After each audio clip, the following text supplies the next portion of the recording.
All right, so now we are ready for looking into the next fascinating detail of a rational function.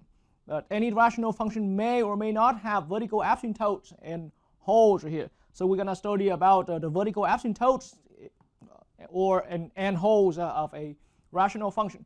So admittedly, for this particular detail, for this particular feature of a rational function, somebody is more familiar with this as somebody else, provided that you're all sitting, I'm talking to, whoever learning from this lesson right here. Somebody is more familiar with these terms, vertical asymptotes and holes, than somebody else, provided that you are learning in the same particular course, at the same level of the pre-calculus. And so allow me to go a little bit in depth about what these are. Okay, but when it gets to vertical asymptotes, it's only best to explain through the graphical explanations like that, and side by side with graphical illustrations. So I am just trying to minimize. I will be, throughout this particular subtopic of rational functions, I will be minimizing the amount of worded statements, but I'm gonna just mostly focus on explaining what it is by showing the graphs and so that you can understand clearly what it means by a vertical asymptote. Okay, and so vertical asymptotes here, there could be more than one vertical asymptote for a rational function. So in that way, here for the title here, I'm using plural over here, and a lot of time a vertical asymptote is in shorthand abbreviation by a VA right here. But then holes is another nature that's very interchangeably connected, very connected with vertical asymptote right here. So usually any time that we learn about rational function, vertical asymptotes and holes must be learned together, because again, they are very connected together. Okay, so let's get to it. So now,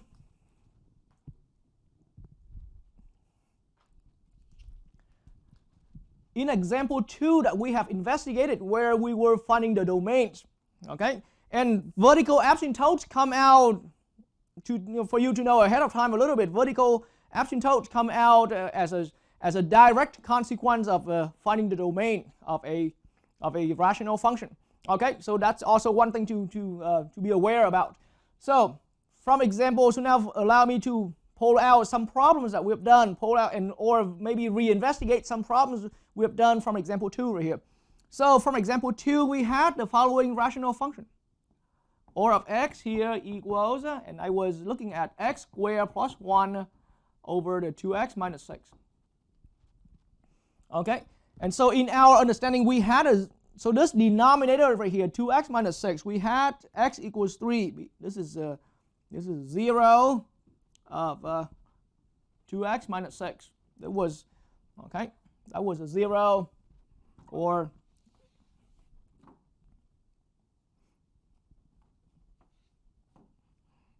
x equals 3 is the 0.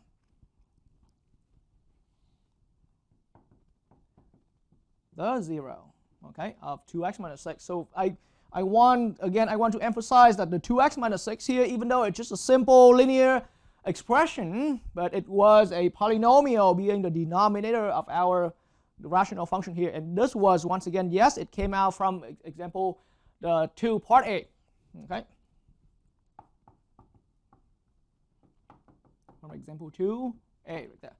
So x equals 3 is the 0 of this denominator. All right, and then so from that way, in our example 2, we came up with the domain of this particular function being anywhere, between negative infinity and 3, and then between 3, union with 3 to positive infinity. So the domain. Okay, needless to re-explaining in step right there. So that was the domain in interval notation that we found. Okay, but more specifically, x equals 3 we found to be the 0 of 2x minus 6. That was part of the steps finding the domain here for our function here in example 2a. So now allow me to actually bring in the graph for this particular function, because we want to find out a little more special about this 0. What's happening to the graph? I mean, we know for sure the reason we came up with this domain is because we can't let x equals 3. we cannot substitute. So in other words, x OR of 3 right here, when x equals 3, or if we are attempting to evaluate OR of 3, when we're substituting x equals 3 into this rational function, we're looking at 3r squared plus 1 in the numerator, but divided by 2 times 3 minus 6, which is divided by a 0 here. Okay, so this is a 10 divided by 0, which is seriously an undefined. And that's why, like I was saying it quite a few times in our, or a couple times in our earlier part of the video lesson here, we are human on earth. We just cannot handle the divided by 0. So we have to leave that permanently as an undefined. We don't have, meaning we don't have an output value for this function R when x input specifically 3. And that's the reason why our domain must exclude x equals 3. Okay, so that's enough beating around the bush right there with what's happening at x equals 3. Let's look at the graphical understanding of that. Okay, so now we know we come up to all these conclusions right here because, again, this is the algebraic side of that. Let's now look at the graph. All right, so with my empty graphing space in Desmos and in full screen this time, and right now, all right, so allow me to show the graph. All right, so here we go. This is the graph for x squared plus 1 all over 2x minus 6. Okay, x squared plus 1 all over 2x minus 6. That's the graph. And then in a little bit of further zoom right there, I'm zooming out further. So this is the nature. And so now, right now, even with the grids being displayed right here, we don't see much, and we're still having a lot of doubt about that. So one thing we know for sure is that the graph, I mean the function itself, is undefined. Algebraically, we cannot come out with a y value, an output value when x equals 3 for this function. For this function, or x squared plus 1 over 2x minus 6, we just don't have an output value. So now let's look at the graph a little more closely right here. All right, so with the graph right here, when x equals 3, let's find out right here. So let me purposely put in this vertical line. All right, so when x equals 3, and now I'm going to change this to a dotted line right here, and then in black color. Okay, so when x equals 3, this is what the vertical line is indicating. Notice, with our graph is currently being in red color right here. The graph is distributed around, x equals 3, and now in even a further zoom right there.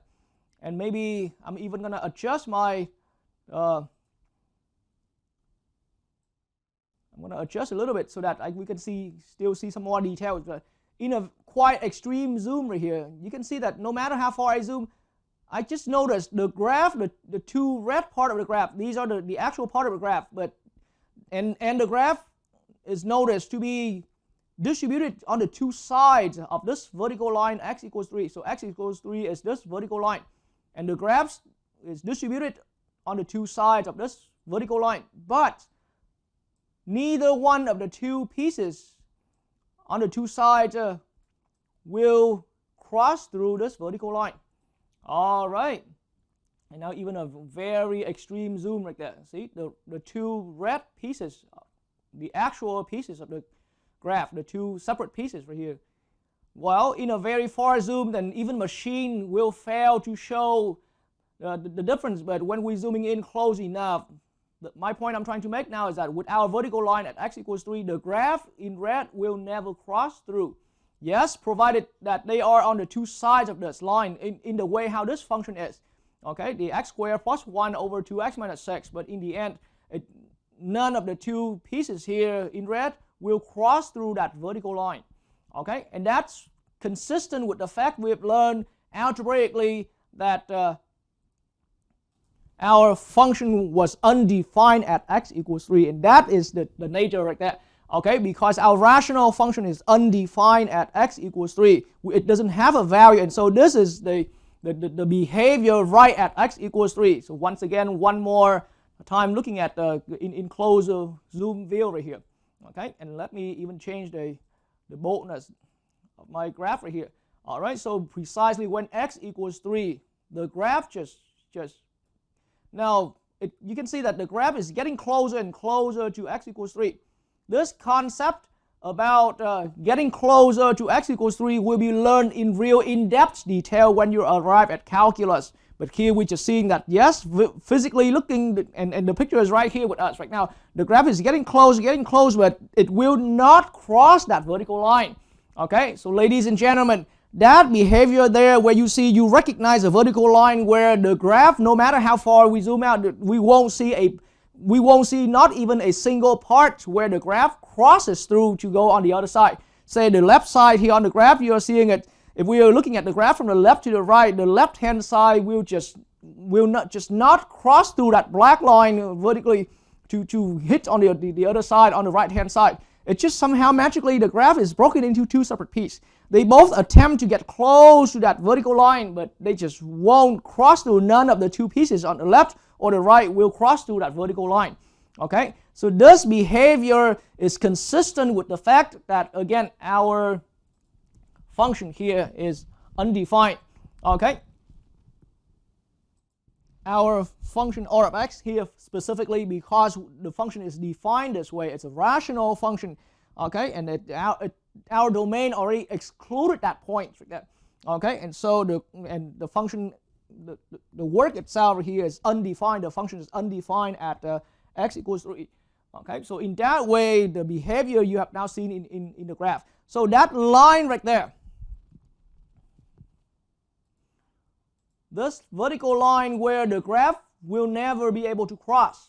Okay, the graph will never be able to cross. This vertical line now is referred to as the vertical asymptote. Okay, the nature here is that the line will, the actual graph, the two pieces of the graph on the two sides of that line will keep getting closer and closer, and you can see that on the picture still. Okay, the two pieces of the graph. It's even better that I hide away the grids completely. All right, let me put the grids away. So now it's only showing the vertical line and the two parts of the graph. So no matter how far I zoom out, we just don't need to worry about the grids.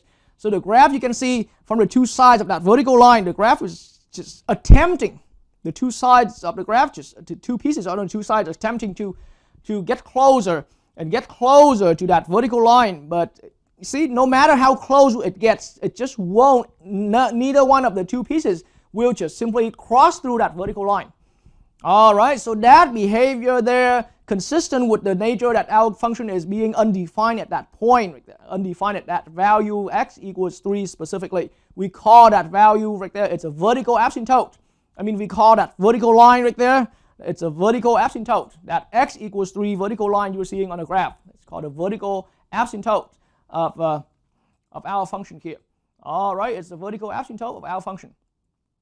And then the behavior is called the vertical, the behavior here is called the asymptotic behavior. The behavior that you see the graph is getting close to. See the graph in red from the right hand side is getting close to this line right here. Okay, but it just, no matter how high the graph vertically rises, but it just won't have a value x equals 3, and it won't have a value that crosses through. Okay, and then on the other hand, on the left hand side is doing the same. No matter how the graph is attempting to get closer to this vertical line from the left hand side, the y value keep dropping vertically down and vertically down to negative infinity. But in the end, the graph just won't even hit the line. And that behavior there is called the asymptotic behavior. All right, so at this point we can start bringing up a couple of terminologies. And so now let me put the graph here, up here still. All right, so for this particular function, so now as our general conclusion that we're seeing here, R of x.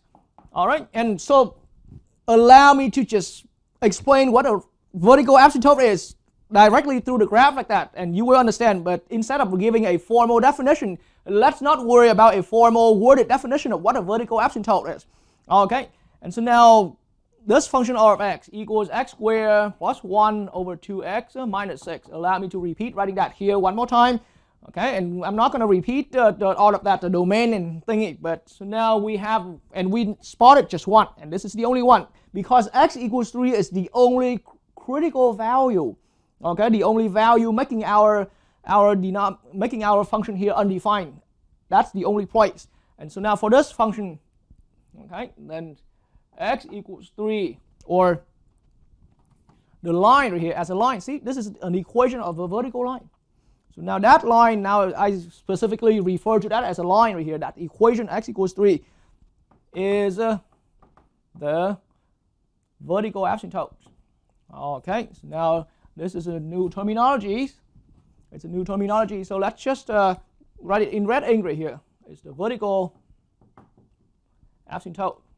So I'll just point it out. Hey, here you go. That's what it looks like from the graph right there, and we call that it's the vertical asymptote.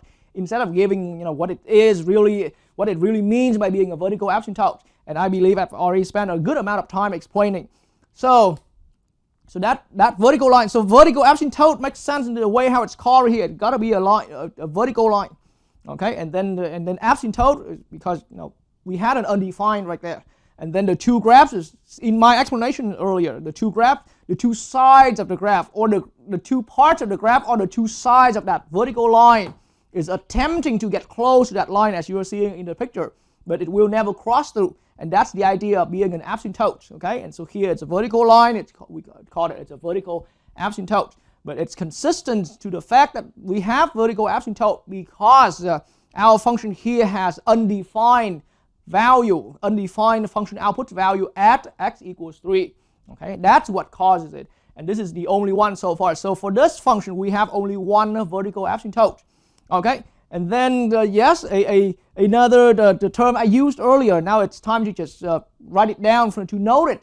Okay, so we can say that R of x has and the term here I'm using, since we know that it's a vertical asymptote here. So now, and the nature now is that the function is getting close on the two sides, getting close to that line from the two sides, x equals 3, and you're still seeing that on the graph there, getting close to but never cross. So it's a behavior. In that way, it's a behavior how the function behaves. And so now I'm saying R of x, this function has the term formally now is asymptotic. Asymptotic behavior. Okay, at that line x equals 3. All right, so x equals 3 is not only a value on the x-axis anymore, but now I can see that, and we know this understanding. We already learned this understanding from the previous course in the early algebra classes right there. So x equals 3 is also representing an equation of a line right there. It's an equation that represents a vertical line actually. And so now, see right here we spotted a vertical asymptote for R of x. Okay, at x equals 3. So another way of saying this function has another way of saying, so x equals 3 is the vertical asymptote as an equation, as a line. But this function has a vertical asymptote. Okay, vertical asymptotes at x equals 3. That's another way of making the statements. And then yes, the x equals 3 line itself is the vertical asymptote. All right, and then another way, and then as far as the way how the function behaves, okay, it's R of x has asymptotic behavior at x equals 3. That's another way of saying it. Okay, and so let's be done with this function. This came from example 1 part, example 2 part B right here. Okay, so now let me bring up the next one.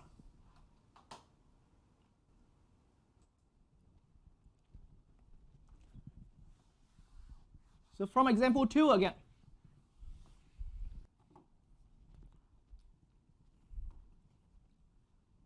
All right, so let's look at an R of x here being, how about 3x minus 1 and divided by x squared plus 8x plus 7. Okay, and recall that our denominator of this rational expression here in factor form, it was x plus 1 times x plus 7. That was the factor form of our denominator.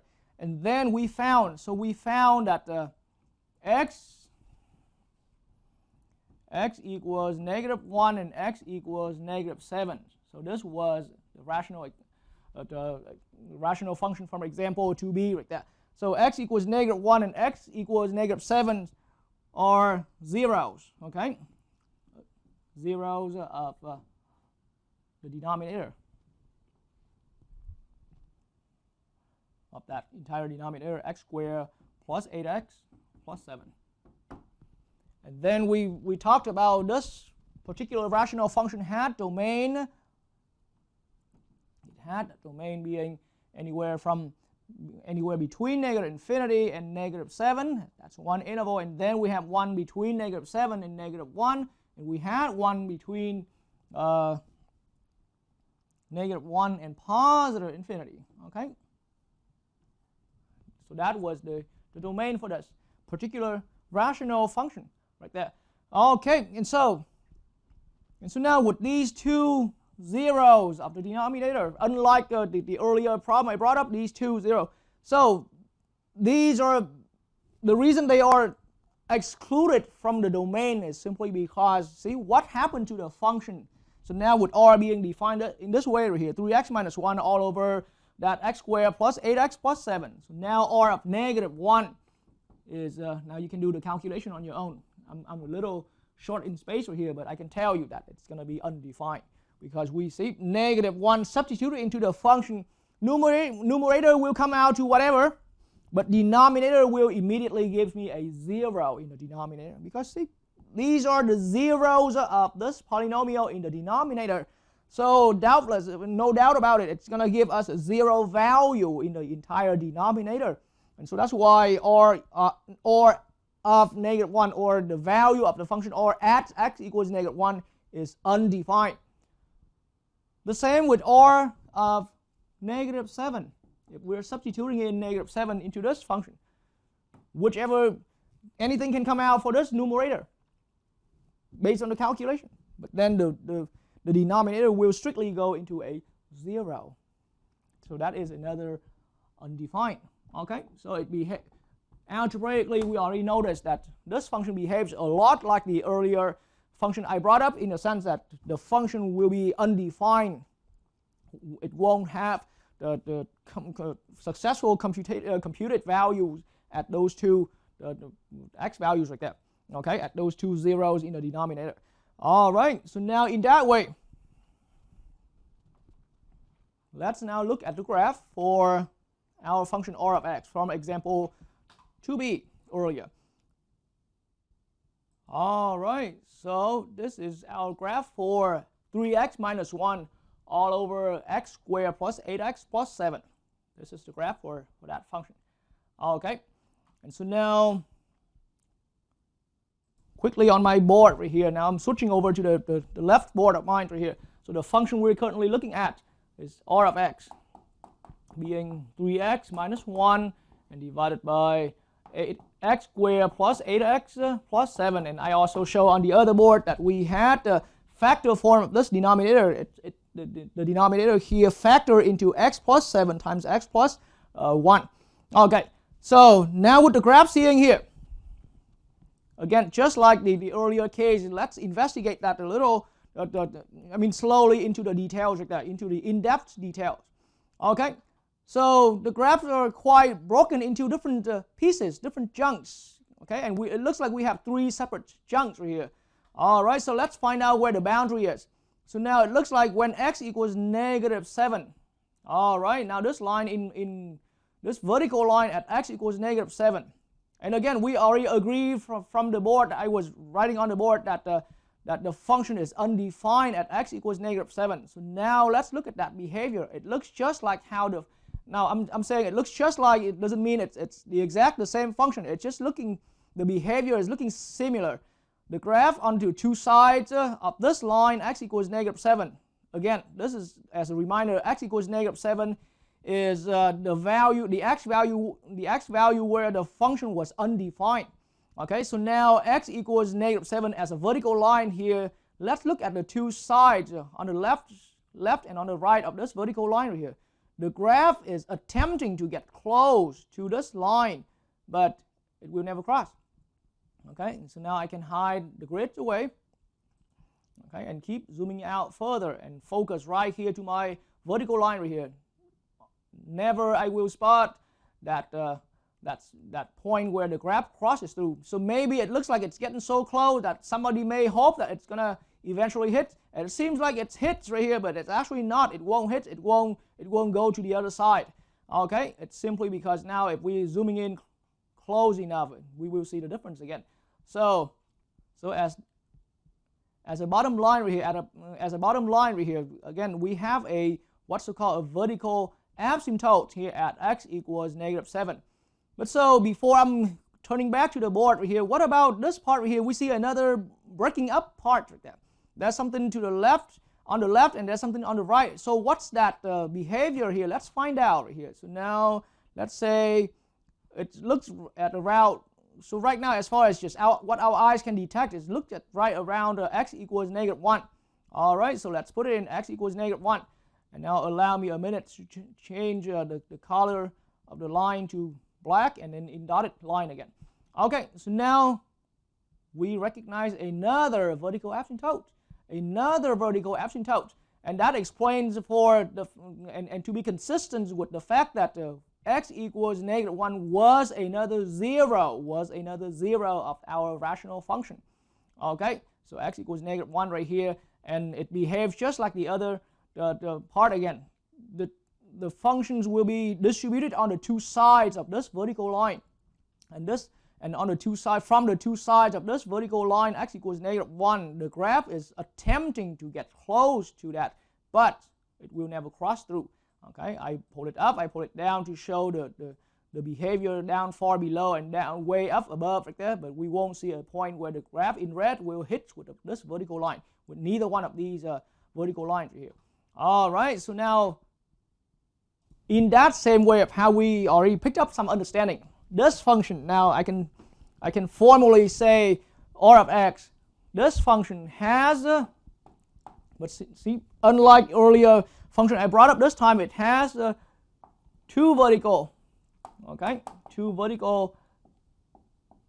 asymptotes. All right, two vertical asymptotes at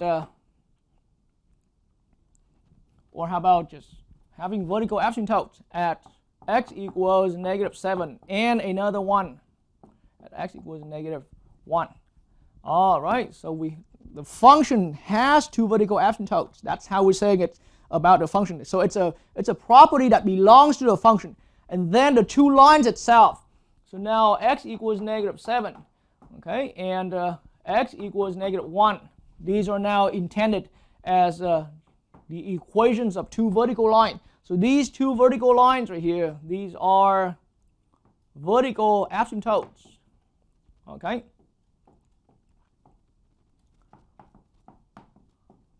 All right, of our function R of x. This current function we're working with. All right, and then now again, just like how I was explaining that when I brought up that earlier simpler function right there. So now this function R of x, okay, this function R of x of ours right here has asymptotic behaviors, okay?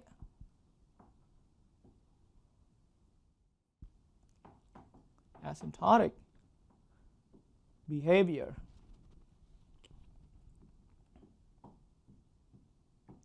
All right, at x equals -1 and x equals -7. So asymptotic behavior is one kind of behavior, so we don't need to put that in plural over here, but it happens repeatedly at these two places. Okay, so we have two vertical asymptotes at these two places, and then these two lines specifically, they are, we call them the vertical asymptotes of the function, of the rational function. Okay, and then another way of saying, as you know, as the way how we consider the behavior of our function, then the function has asymptotic behavior. The at these two values right here. At some point earlier, I accidentally said the word the behavioral issues. It seems like a little too serious, but you can also consider it's a behavior issue of our function. Our function is being broken apart, okay, right around those lines right there. It's not going straight through to cross. It's not a continuous function, okay. So that's why here we will consider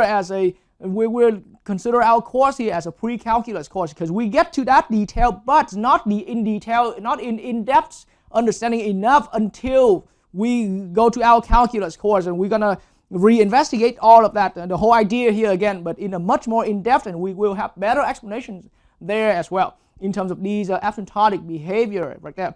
Okay, and so now at some point, if I accidentally set the term behavioral issues here, it sounds like a joke, but it's describing some funny behavior of our function right at those values like that. Okay, let's head on to another one, and we're so close to come up with a generalization about how we can detect when our function have vertical asymptotes, okay, and where our functions, any of our functions will have vertical asymptotes. Let's head out for another one.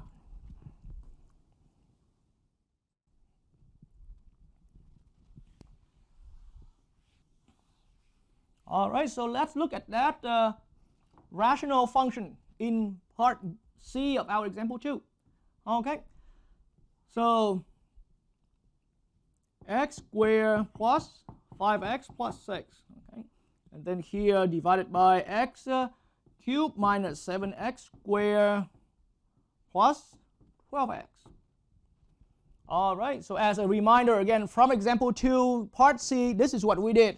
We already put our denominator in factor form successfully. So we put that as x in parentheses x minus 3 times x minus 4, okay, and our denominator was kept the same. So that's how we rewrote the rational function in example 2c earlier. And then in that way, now back to example 2c a little bit, then we found out that we had zeros, right? So now x equals 0, one of them. And then we had x equals 3, because we had 3 distinct linear factors in our factor form of the denominator. So x equals 0, x equals 3, and x equals 4. These are all, okay, these are zeros of the denominator. So how about this time, since being such a lengthy denominator, just allow me to call it the q of x. This is the q of x right there, the denominator. And a lot of time it's a convention that understood the worldwide that q in the q represents capital Q of x represents the denominator of a rational function. Okay, there's never been a hard rule that you have to do that, but eventually all mathematicians worldwide got driven into that way, including me. Okay, so Q of x is behind the scenes representing that denominator in our rational function. Okay, so x equals 0, x equals 3, x equals 4. These are all the zeros of our Q of x, the denominator. Okay, and so very similar to the work we have done earlier. Now, these are the zeros, so consequently in example 2, this is what we found right here. Our function has domain. This function has domain at so anywhere between -infinity and 0, that's one interval, and then anywhere between 0 and 3, okay, and anywhere between 3 and 4, okay, and anywhere between 4 and positive infinity. So we union all of these. Okay, so we found 4 separate little intervals that together made up our domain right here. And so domain, the idea of domain is that the domain is anywhere except the zeros of our denominator. Why is that? Because this is the reason. This is the reason. Now I did not mention this when we were doing domain problems in example 2, but now this is because, see, when we brutally substitute any of these zeros into our function, we have an undefined. Okay, we have undefined here. And then I can leave the calculation for you to verify that. Okay, anyone learning in this video lesson.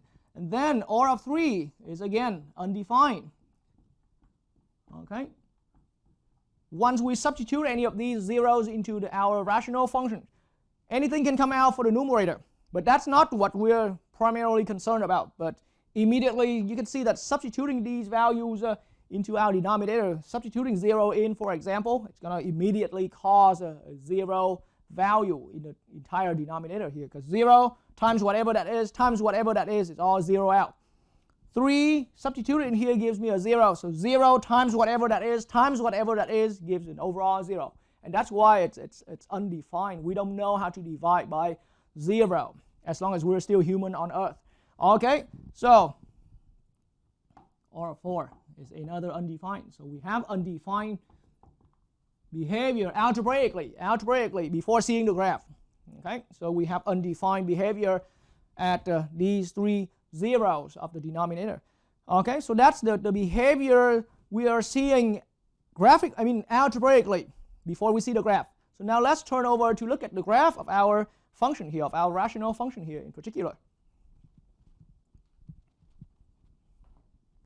All right, so with our empty graphing space with decimals here, allow me again a minute to type in my function into decimals. All right, so here we go. This is our function, our graph. This is the graph for our function f of x equals x squared plus 6 all over x cubed minus 7x squared plus 12x right here. Okay, and then in factor form we had in our denominator, in factor form we were able to factor that x cubed minus 7x squared plus 12x into x times x minus 3 times x minus 4. Okay, so now let's look at the graph a little more closely. So the graph is even more broken up. Okay, it's even more broken up compared to the earlier one. All right, so now it's not too clear yet until I put it in a very extreme zoom right here. Okay. All right, so now when we are in a very extreme zoom, I even notice, because at first it seems like there's only one vertical asymptote here. Okay, but now my point of trying to show the extreme zoom is that we can see that it's broken up right here at x equals 0. So very highly likely that it's a vertical asymptote right there at x equals 0. But then what about here? It seems like it leaves a permanent gap. It leaves a permanent gap here, okay, between the two parts of the red graph right there. Okay, there's a permanent gap. And that is really because, now let me return to the original position of the graph right there. All right, so now that permanent gap here happens because, so now let me show it. At x equals 0, yes, it agrees with our guess earlier. We had that vertical asymptote here because the function was undefined at x equals 0. So now look at the behavior here graphically, the behavior of the graph of this function graphically. On the two sides of this vertical line x equals 0, the graph is attempting to get close to that, but it will never cross through. Okay, and now let me show x equals 3. All right, so it makes sense that x equals 3, for x equals 3, the graph is getting so hard from the left, only from the left to get close to x equals 3. And then what about from the right hand side? It seems like from the right hand side, this red part of the graph is permanently far away from this line, being at a distance away from that vertical line x equals 3 of mine. See, the reference values are still down here. Okay, so what's going on there? That is because we have another vertical asymptote at x equals 4. Okay, so for this vertical asymptote at x equals 4, this is the behavior that we're seeing. All right, so now this graph right here has a red portion that's attempting to get closer to x equals 4, but only from the right hand side.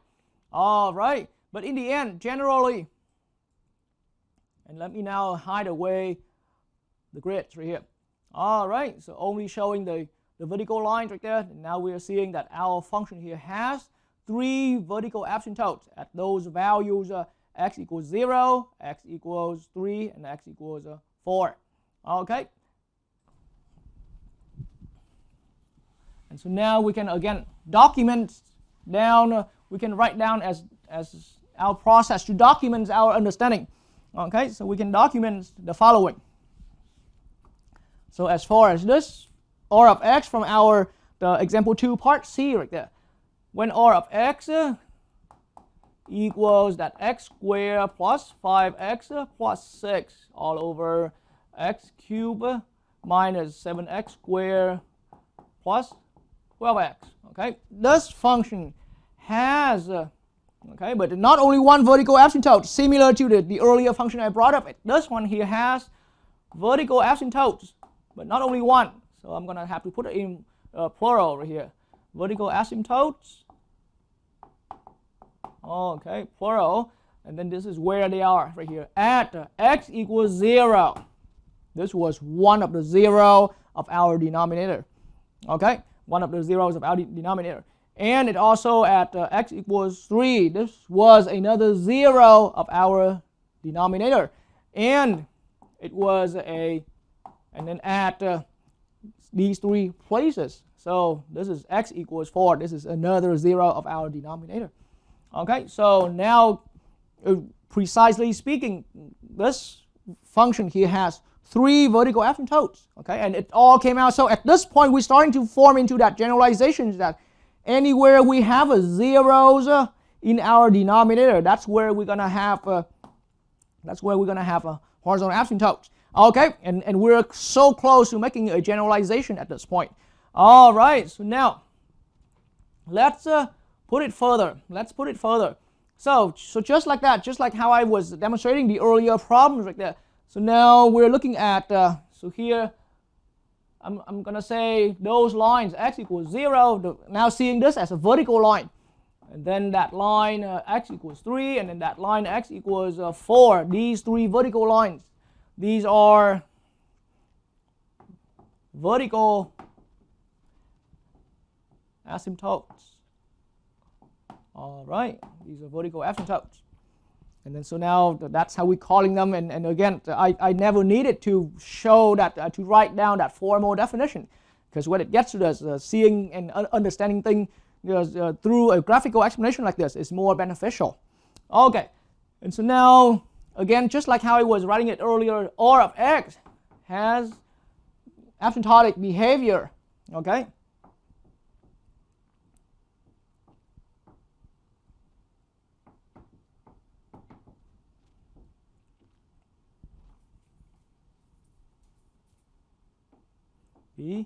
Behavior. All right, at these 3 places. Okay, so x equals 0, x equals 3, and x equals 4. That's how we're saying it. So I mean, in me, the way how I see it, I always see these 3 different logics. Okay. When we get to rational functions, when we get to vertical asymptotes of any rational function. All right, so now really after immediately 3 demo problems back to back, now we are really ready to, because it's all about, see, from the first one I brought up and I showed a graph, we found a vertical asymptote that happened at the 0 of our, these are mainly the zeros of our the denominator, and then we went our way up, and now we arrive at the third one already. They all came out from, and see, example 2 had all of those different rational functions enough that covers different situations for us already. Okay, so now putting the 3 demo problems together, we can start drawing a conclusion. Vertical asymptotes happens, right, at those zeros right here, Okay, and so of course those zeros, writing them as the equations, okay, then they represent the vertical lines, and we call those equations, they are the vertical asymptotes. And then of course now this part right here is, to me, it's not, it's good for me to always know it, but you may take that, you are allowed to take that as just extra understanding right there. So now let's come up with a generalization. Okay, and notice that up to this point I still have not explained what holes is all about, and see how much I have already emphasized before we begin before we began talking about holes and vertical asymptotes, I said holes and vertical asymptotes are closely related, okay? Very closely related. And so in that way, but at this point I still have not explained holes. So now allow me to write down this generalization, not as a definition or anything like that, but more as the stepwise, more as a procedural list of steps. So the first thing is to find for any rational function, the first thing we find is we're going to find a horizontal asymptote. So as a procedure, we're going to say, or as a process right here, then first thing is we identify the vertical asymptote. Okay? And so now I'm going to write about half of the generalization here, and then I'm going to work through a few more problems, and I'm going to come back and complete the later halves of our generalization. So now, general conclusion. Okay? So now there's more than one general conclusion. The number one right here. Okay? So now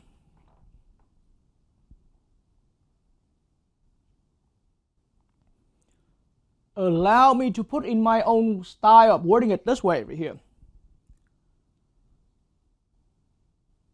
A vertical asymptote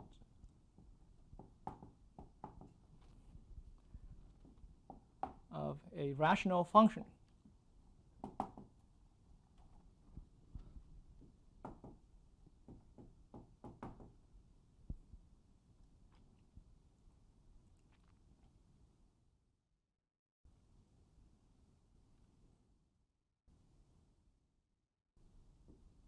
happens only at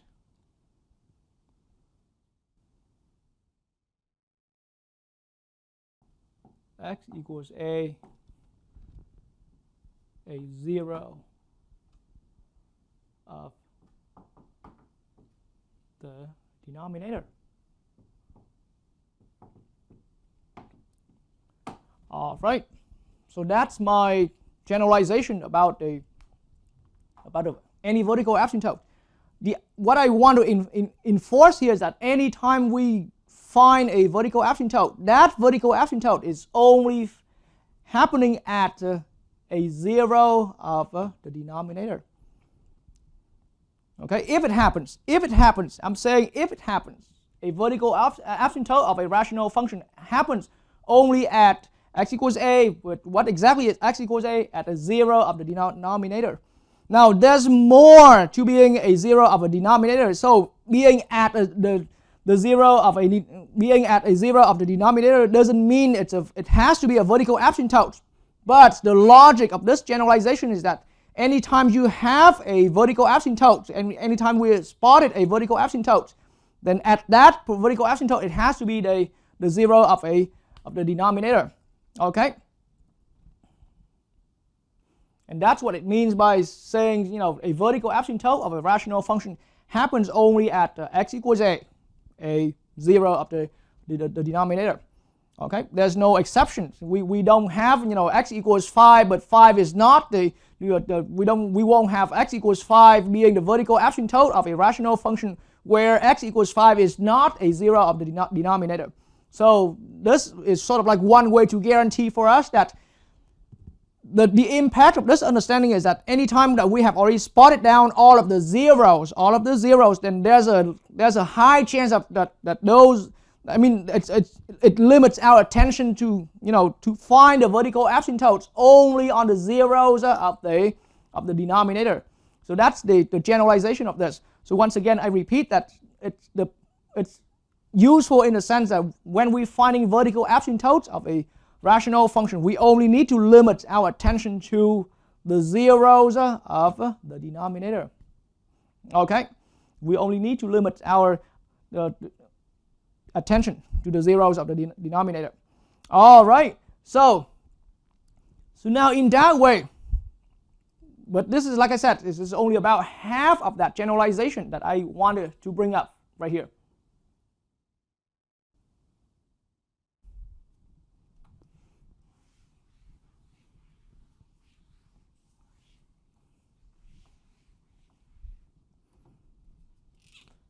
All right, so now we are ready for example 3, where we're going to do some direct problem where we're going to find a vertical asymptote of any given rational function.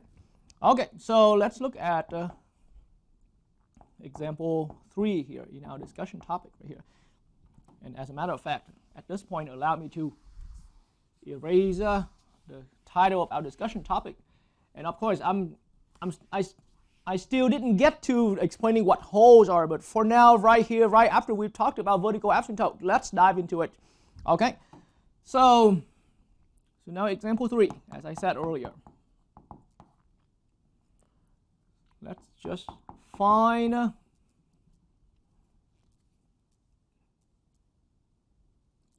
the VA or the VAs.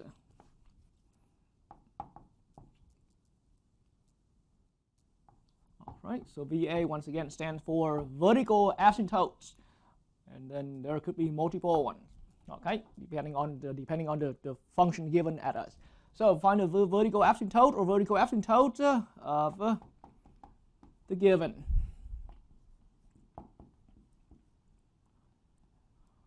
rational function. All right, so now as we have seen some thorough investigations throughout the graphical explanations earlier, now in this example, allow me to start introducing the formal method for here. So part A, let's look at our rational function. How about being, I'm going to name that as f of x, and let's look at the following rational the function. So there's a 2x plus 5, and we're dividing that by x minus 4. Okay, so with this rational function right here, clearly it's a fraction where the denominator is other than just a constant. Okay, so now back on that generalization or that general conclusion that I was only just about halfway completed here, then a vertical asymptote of a rational function happens only at x equals a, that is a 0 of the denominator. Okay, at x equals a, that is a 0 of the denominator. Okay, and so that means it actually, this conclusion here brings us into the following general understanding. To find the vertical asymptotes, all we do now is to look for all zeros of the denominator. Look just for all the zeros of the denominator.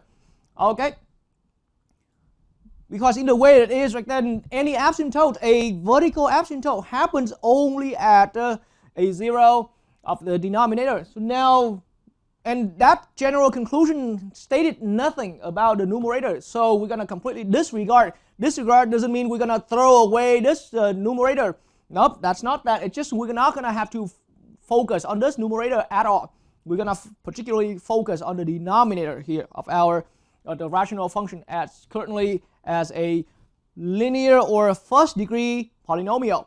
Okay, so in that way, now I am going to look for, so now our main priority work here is to look for the 0 or the zeros of this denominator polynomial. So I'm going to x minus 4 as a polynomial. I'm going to set that, I'm going to let that equal to 0. All right, that's the whole idea. The vertical or a vertical asymptote of a rational function happens only at x equals a, where where it is a 0, that is a 0 of the denominator. This is the denominator. So to find the 0 or all the zeros of this denominator, we set that equal to 0. All right, so now with this simple linear equation, because it came out from setting a linear polynomial to equal 0, now I'm going to solve this by adding 4 to both sides. All right, so x equals 4.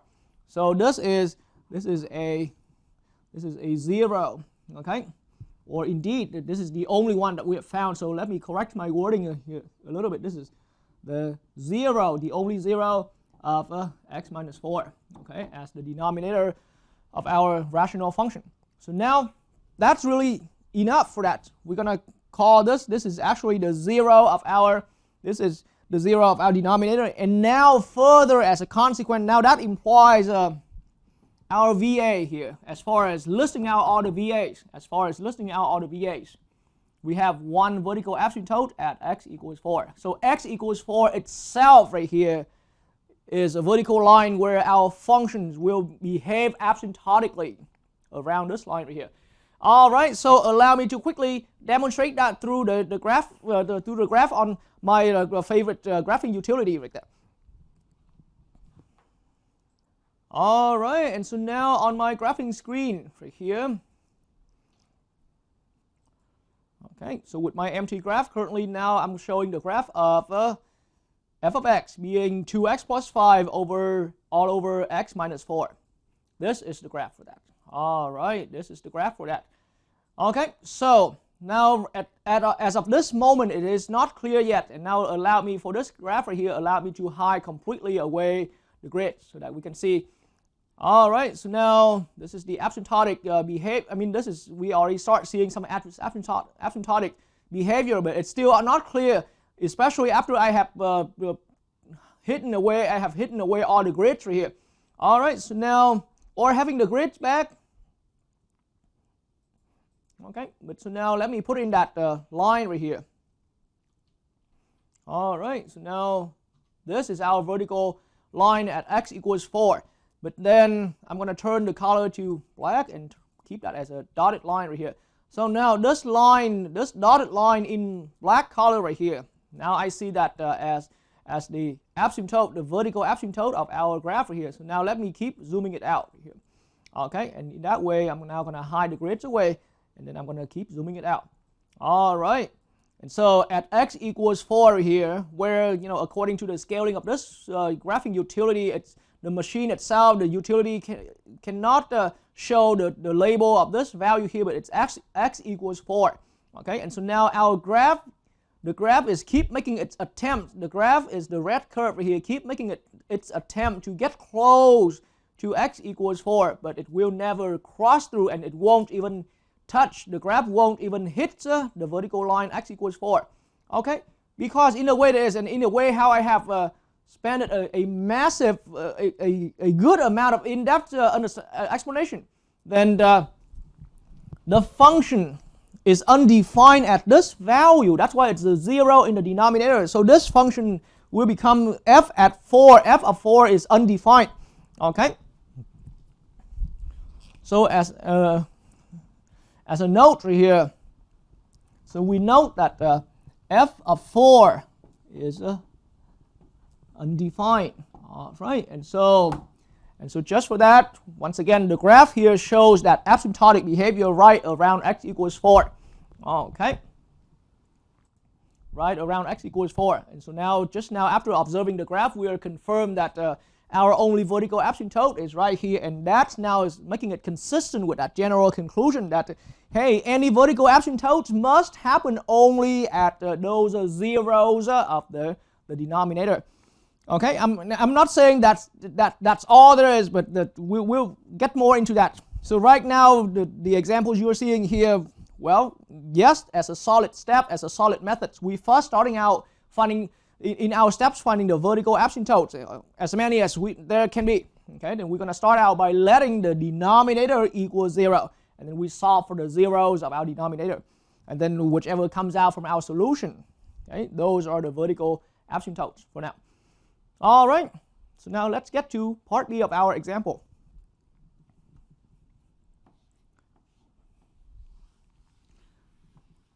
And so again, allow me to call this function in part B still f of x. Okay, so on this corner over here, I'm going to just get some space ready to list down my vertical asymptotes once we finish finding them. All right, so part B. And the plan for the rest of this example 3 is that at the end of each particular rational function where we have made our list of the VAs right there, okay, or VAs, okay, then I am going to hop over to the graphing utility at my computer station right there to show the graph so that we can confirm our results. Okay, so we just want to move carefully with this. All right, so now let's look at how about x minus 1, okay, and I'm dividing that by x squared minus 7x plus 6. minus 7x plus 10 actually. All right, so I changed my mind like that.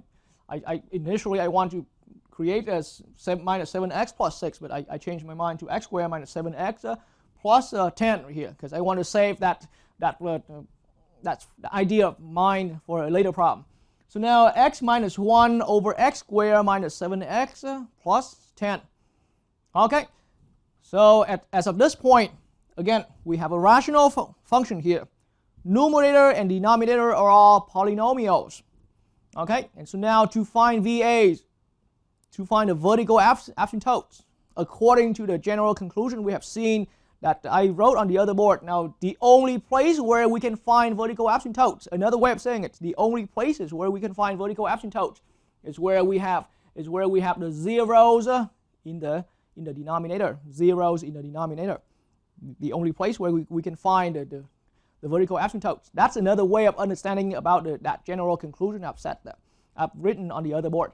So in that way, we have a clear plan. The plan now is we are going to start out with let the denominator x squared minus 7x plus 10 equals 0. All right, so now we have produced for ourselves an equation, a polynomial equation, and I don't want to get too far into calling that a quadratic equation. Yes, it is a quadratic equation, but I want anyone viewing this lesson is to have a more general understanding that this equation here is indeed now in our understanding at this level, it's a polynomial equation. So the factoring method is the primary method to find zeros of this equation here as a primary method. Okay, because it will be the only one, the only and the universal method to solve any polynomial equation for the rest. All right, so now our goal now is to be able to put this quadratic here or this polynomial here in factor form. All right, and so allow me again to assume that anyone learning in this video lesson is already fluent with how to factor out a quadratic polynomial like this one. So now we're going to produce x minus 5 times x minus 2 equals 0. All right. So x minus 5 times x minus 2 equals 0. Okay, and so now with this, we are going to produce for ourselves two separate equations. X minus 5 equals 0 because I set that first recognized, well, it's just right after we put that in factor form, I recognize there's one distinct linear factor. So I immediately set that distinct linear factor to equal 0 and about to solve to find a value for x that satisfies this. X minus 5 equals 0. And then, to think ahead a little bit, I will eventually also set x minus 2, the other distinct the linear factor, equals 0.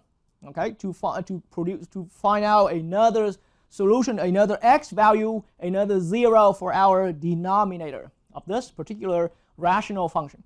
Okay, so now I'm going to add the 5 to both sides on this first equation. Here I'm ending up with x equals 5. That's one of them. So this is a 0. This is a 0. Just 1 0 of this denominator.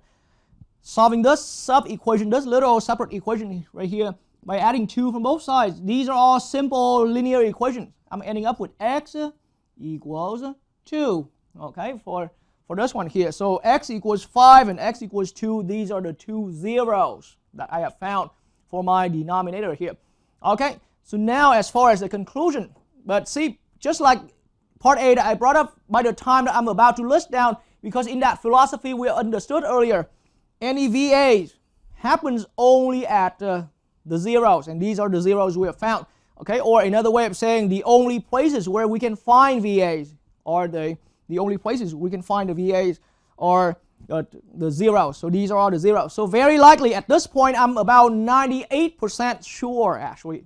Maybe I'm a little over exaggerating. How about just 95% sure that both of these are the VAs right here. And then the reason I say I'm only 95% is because I want that remaining 5% is to be confirmed by the graph. Because there will be some more details I need to add in after we're done with this example. Okay, so now as far as the two VAs, x equals 2, that's one of them.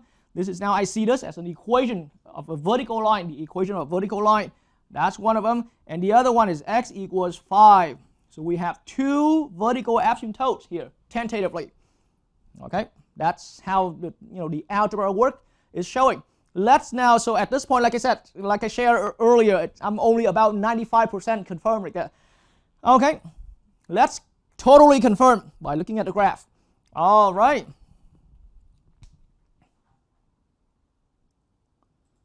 All right, so again, back in my graphing space right here with my favorite graphing utility, Desmos. Now I am going to put in my function for x minus 1 all over that x squared minus 7x plus 10. All right. So now here we are at that actual graph. All right, so this is the actual graph right here. And so now it has some quite breaking up parts right here.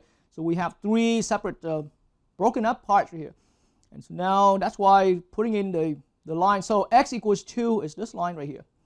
All right, this dotted line in black color. The graph itself is in red, and we already noticed that it's got separated into three separate parts there. And now this is the line x equals 2, and so clearly I see asymptotic behavior right around this line.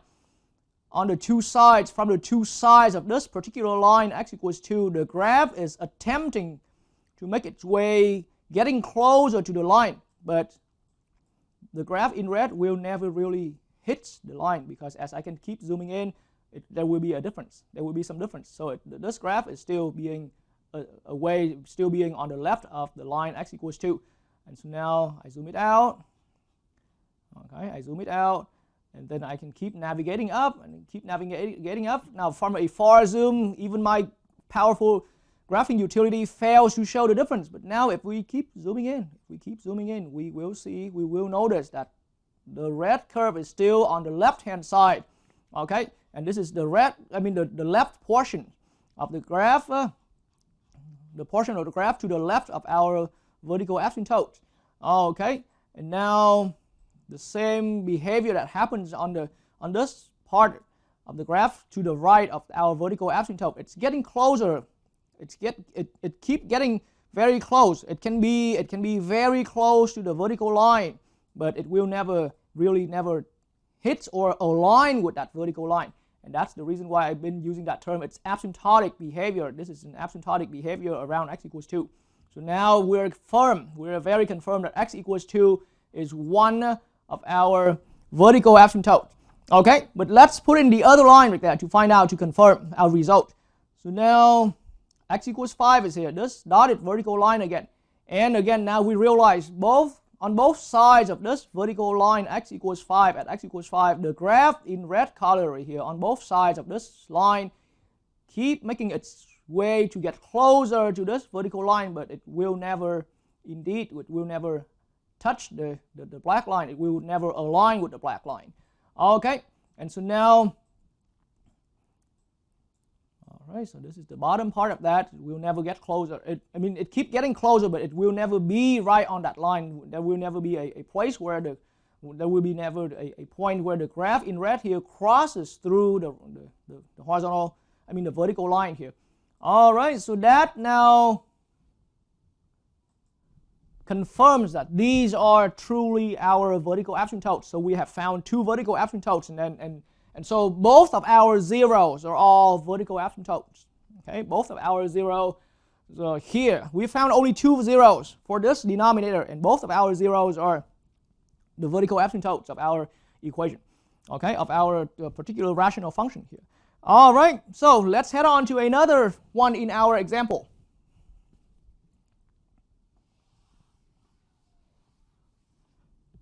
All right, so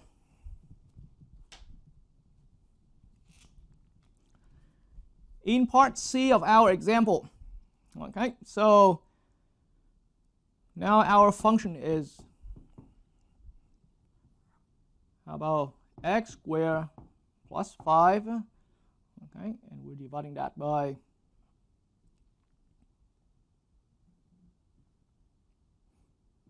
x squared minus 4x plus 4. Okay, x squared plus 5 over x squared minus 4x plus 4.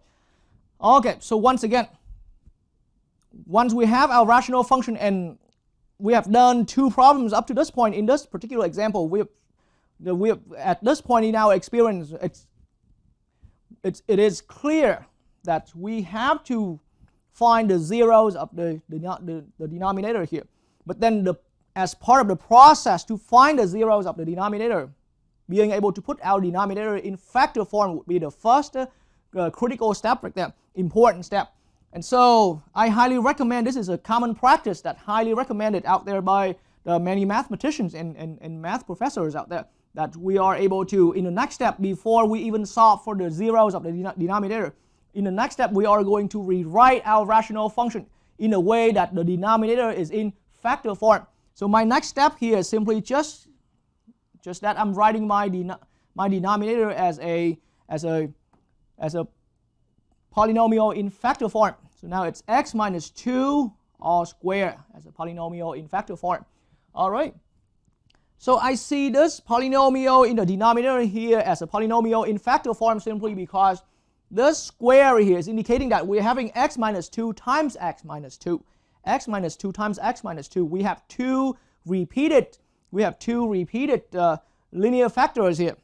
Okay, we have two identical linear factors here, and that's why another way of saying from the terminologies we have picked up from our lecture about polynomials, and I'm saying that this linear factor has multiplicity 2 for this linear factor. Okay, so multiplicity 2, that means it's really two factors, but it's repeated. So in that way, as far as the distinct linear factor in our factor form of the denominator, we only have one distinct linear factor. So now I'm going to start out straightforward into letting the denominator, I'm going to let the denominator x minus 2 all squared equals 0. But that really means that this is, like as I said earlier, setting that denominator equals 0. Now it's, once we recognize that there's only one distinct factor here, okay, even though it has that square there, so we only need to look at x minus 2 equals 0. Okay, we only need to look at that simple one, and now we're going to solve for that, and that leads by adding 2 to both sides of our equation. Okay,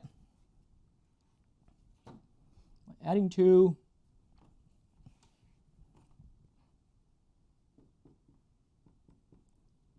to both sides of our equation, and that ends up with x equals 2. All right, so x equals 2 is now our 0. As of this point, x equals 2 is our 0 and the only 0 for this denominator. In factor form, it's the x minus 2 all squared. Okay, so again, it means I should have also mentioned this in part B, but apparently I forgot. But it's easy to do this. Now, so for this function, see, x equals 2 is an undefined value. Okay, it's going to give an undefined value. That's just something to verify. So we're not finding domain. It's just indicating here that I have the function value at 2, at x equals 2 is undefined. Okay, and so now we're going to be making our conclusion. As far as VAs, we only found 1 0. So the VA here is x equals 2 as far as listing down the VAs. Okay, we have only one vertical asymptote. But now again, there's still more about how the zeros related to the VA. So as of this point, I'm only 95% firm that x equals 2 is a vertical asymptote. Let's use the graph to verify our result right there, to double confirm. All right, so now again in my graphing space right here with decimals, I'm going to spend some time typing in, giving that, inputting that function right here. So it's x squared plus 5 and all over, all right, x squared minus 4x plus 4. Okay, so this is our function. Okay, this is the graph of our function, And so we do see some asymptotic behavior. Okay, and now we're going to confirm that by putting in that line x equals 2, because that was what we concluded earlier, and now we put in that result and attempting to confirm it.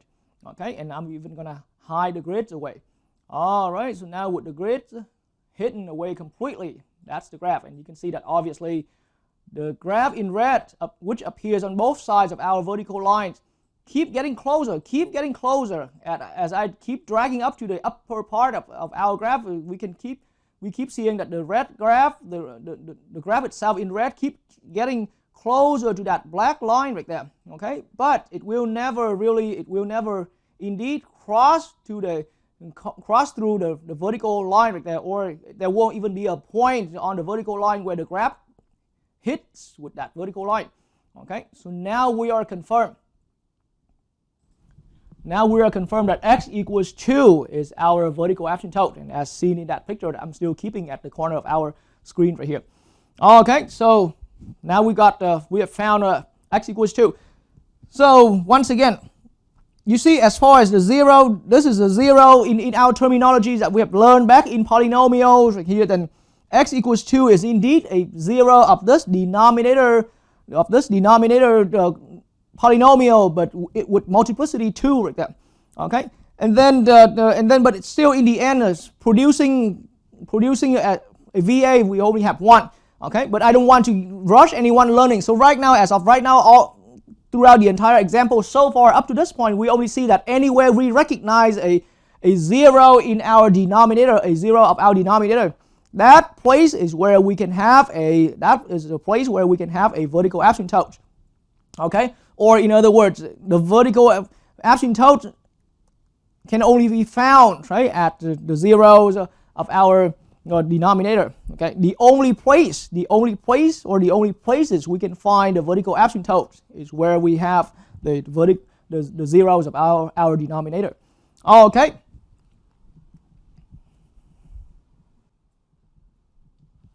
And now let's look at part D of our example. One more problem. And I'm sure you have already gotten almost a perfect hang of that. That means you almost completely get the hang of this, how to find the VAs. Okay. All right, so now part D of our example. Let's call that f of x to equal, and so now x cubed plus 5. Okay, and now I'm dividing that by x minus 1 times x plus 2 all squared times x minus 3. All right. So now we have a rational function given as indicated on the board here. I am going to dedicate this little space right here to eventually list down all my VA or my VAs, all of them. Okay, if we would spot any. Okay, so now the good thing, and one of the reasons I brought this up is that this polynomial already had that denominator in factor form. So the effort to put our denominator in factor form is saved for us. That big effort. Yeah. So now it's becoming easy. The denominator is already expressed in factor form, and even better that all of these factors are already in successful linear factors. Okay, we got some multiplicity here. Okay, but now in the end, again, the only place or the only places we can find a vertical asymptote is where we have the zeros of our denominator. Okay, so now it looks like right here currently we have 3 distinct linear factors. All right, so now formally, as a starting out step, I'm going to formally set that entire denominator x minus 1, which is in factor product x minus 1 times x plus 2 squared times x minus 3 to equal 0.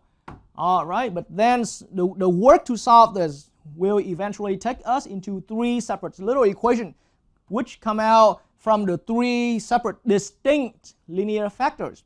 So now x minus 1 is one of them. X plus 2, even though having repeats in our denominator here, but we only need to consider the distinct factor, so as far as the distinct, it's just one x plus 2 factor. Okay, and then there's x minus 3 as another distinct linear factor. We set all of these distinct factors equal 0 individually, and now I'm going to solve for that. So solving this allowed me to start picking up the pace a little bit. X minus 1 equals 0. We can easily find out that the only 0 for this is x equals 1. So we have found 1, 0, and this is a 0 for our denominator here. Because if x equals 1, once we substitute x equals 1 into this denominator, we have 1 minus 1, which is 0 for this factor. So a 0 as a factor in a whole product, it will cause the entire product to equal 0. All right, needless to argue about that. So same way right here, when x plus 2 equals 0, then we will find another 0, x equals negative 2. All right, so x equals negative 2 now is another, or the second 0 of our entire denominator here as a polynomial. Okay, and throughout in this particular discussions by far, I've never mentioned anything about the degree, even though, you know, in your experience working with polynomials before getting into this lesson right here, you have already been quite experienced with getting the degree, or detecting or identifying the degree of this polynomial in the denominator. But that's not relevant to the work we're doing here currently. Okay, and so now I'm going to find another 0 here, which is x equals 3. So we found 1, 0, 2, 0, and 3 zeros. So these are the 3 distinct zeros. And so now as far as the VAs, at this point I am 95% sure that we have 3 VAs. One of them is at x equals 1. Okay, the other one is at x equals negative 2, and another one is at x equals 3. Okay, it looks like we found 3 VAs, but we need to double confirm with the graph. All right, we found 3 VAs. So after seeing that from the graph, I'm going to actually come back later and put these in a box, okay, to conclude our final answers. All right, and so now in our empty graphing space here with my favorite graphing utility, now I'm going to go ahead and enter our rational function. So x cubed plus 5 and all over x minus 1 in parentheses times x plus 2 all squared and times x minus 3. All right, so with this function here, input it into my graphing utility. This is what's given out as the graph. It looks quite crazy. It looks quite crazy at first sight right here, admittedly, but now if we're looking a little closer, it still has, this graph here in particular still has that the characteristic that it's being broken up, and it's broken up right around these lines right here. So one of them is at x equals negative 2. All right, we have a vertical asymptote here, and so yes, the graph on the part of the graph on the 2 sides of this vertical line is getting closer and closer to this line, but we'll never cross through, or we'll never touch that line. Okay, we'll never align with that line vertically. And now, so aside from x equals negative 2, so at this point we're double confirmed that x equals negative 2 is a vertical asymptote. Okay, and we see this list right here is listed in a way, in the order that, you know, whichever the factor that came first. But now strictly in a numerical sense, that x equals negative 2 on the graph has to come first. Okay, and so now I'm confirming this one. All right, that's being really a vertical asymptote, because we are seeing that right here with the picture. All right, and so now the next one looks like we're having one at x equals 1 right here. Okay, so let me put it on. All right, so now with the picture just being displayed right here, it's that same behavior again, asymptotic behavior at x equals 1, because from where this vertical line is, the part of the graph on the 2 sides, from the 2 sides of this vertical line, is trying to get close to the line itself, keep getting closer to the line, but will never align with the vertical line in black dotted dotted black color right here. Okay, and so now we're confirmed that x equals 1 Okay, x equals 1 right here is another vertical asymptote. We saw that right in the picture. Okay, and the picture is, once again, let me show that picture. X equals 1 right there. All right, so that's another vertical asymptote. So we have found 2 so far. Let's look at the next one right here. Okay. So on the graph again, now allow me to put in x equals 3 as a vertical dotted line right here. All right, so clearly x equals 3 is our third vertical asymptote. Okay. All right. And so now at this point we confirm all 3 lines right here are all vertical asymptotes. Okay, so these are all vertical asymptotes right here, and that's how we find. So at this point right here, formally as the step. Okay, the first step is that anytime we are given a rational expression or a rational function, the first step in finding the VAs right here is to be able to successfully put your denominator into factor form, which in this case the first step was already done for us.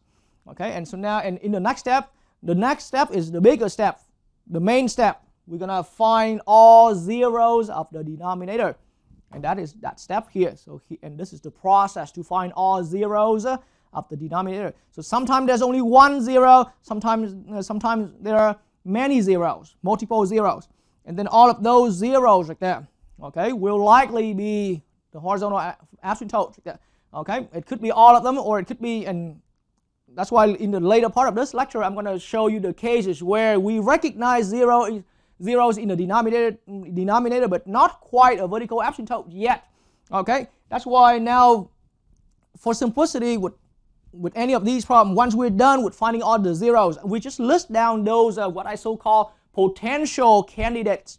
So any of these guys can potentially be the vertical asymptote. So I'll just list it here, and then we use the graph to confirm the results right there. And the graph showed us, the graphs for all of these problems showed us that these listed here are all vertical asymptotes, okay, because the behavior was seen through the graph.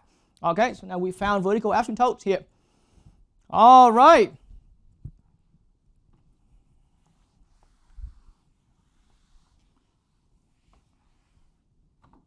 And so at this point, after finishing example 3 right here, I must have made viewers who are learning from this lesson here that insecure feeling, because up to that point where I list the VAs, I was saying, we only guarantee by 95%.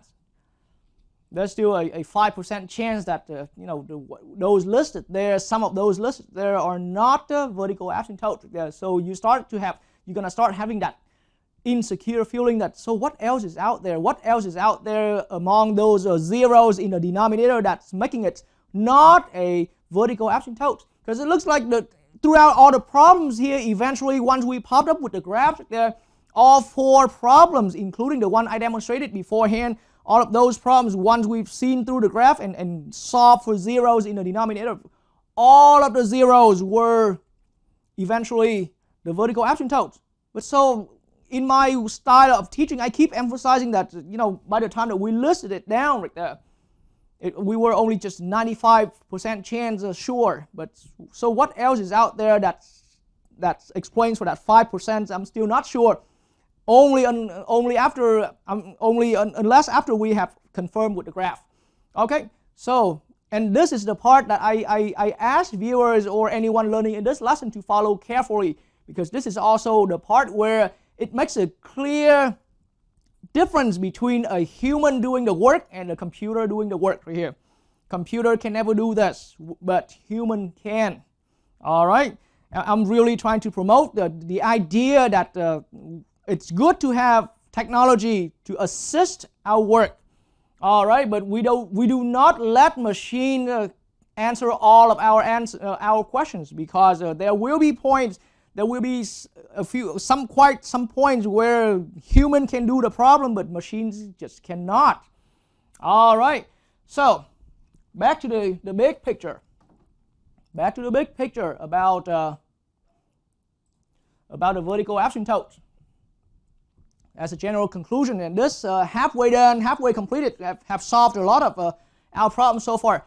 So I'm saying, as a general conclusion, even though I'm saying general conclusions, okay, and we'll get to the other part later.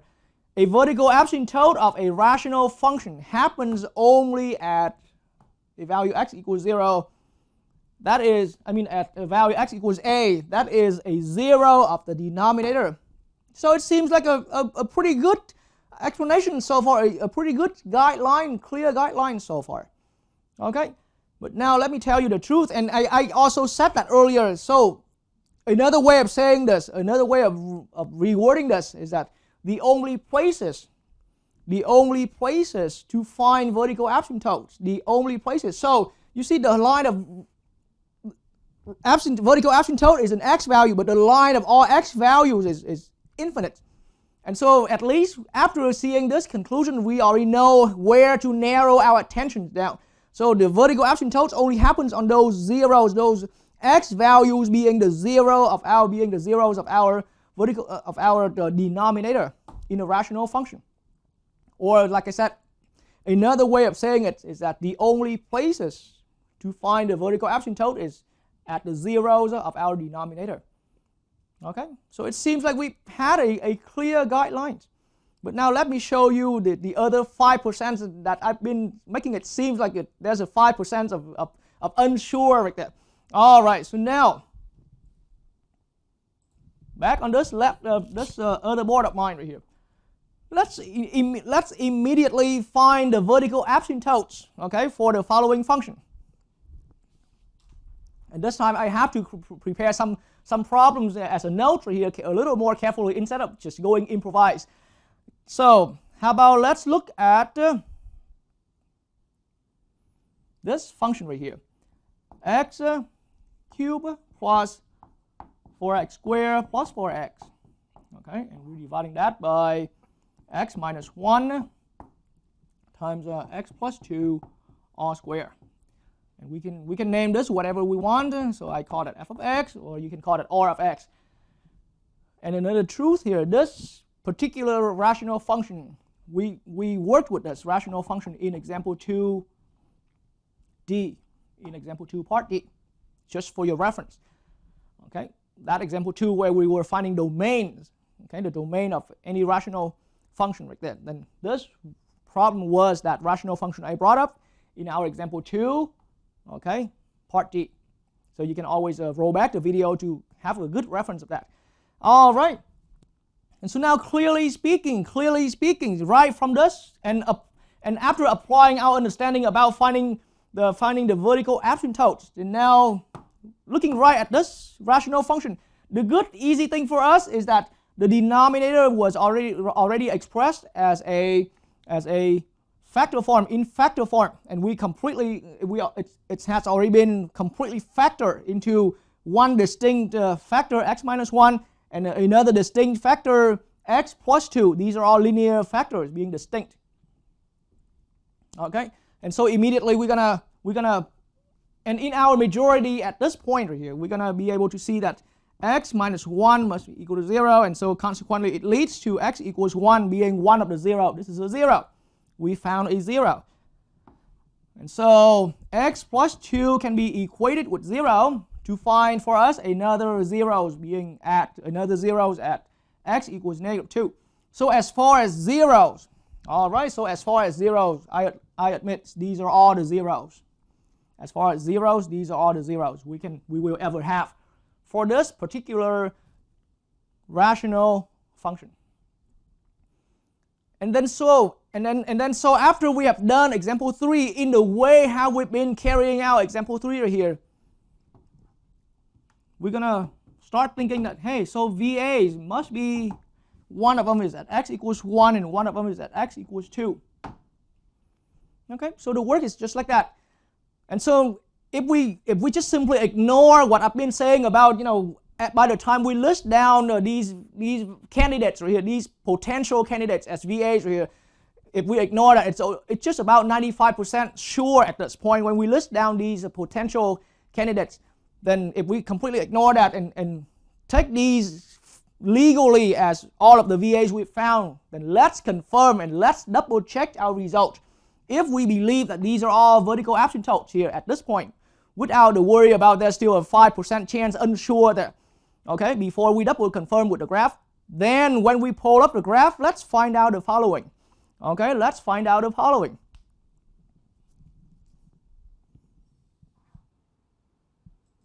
All right, so this time on my graphing space with my graphing utility Desmos here, I will also show the input panel where I'm showing, because I want viewers who learn from this lesson, I want students of mine who learn from this lesson benefits from some direct input of functions and how it pops out the graph right here.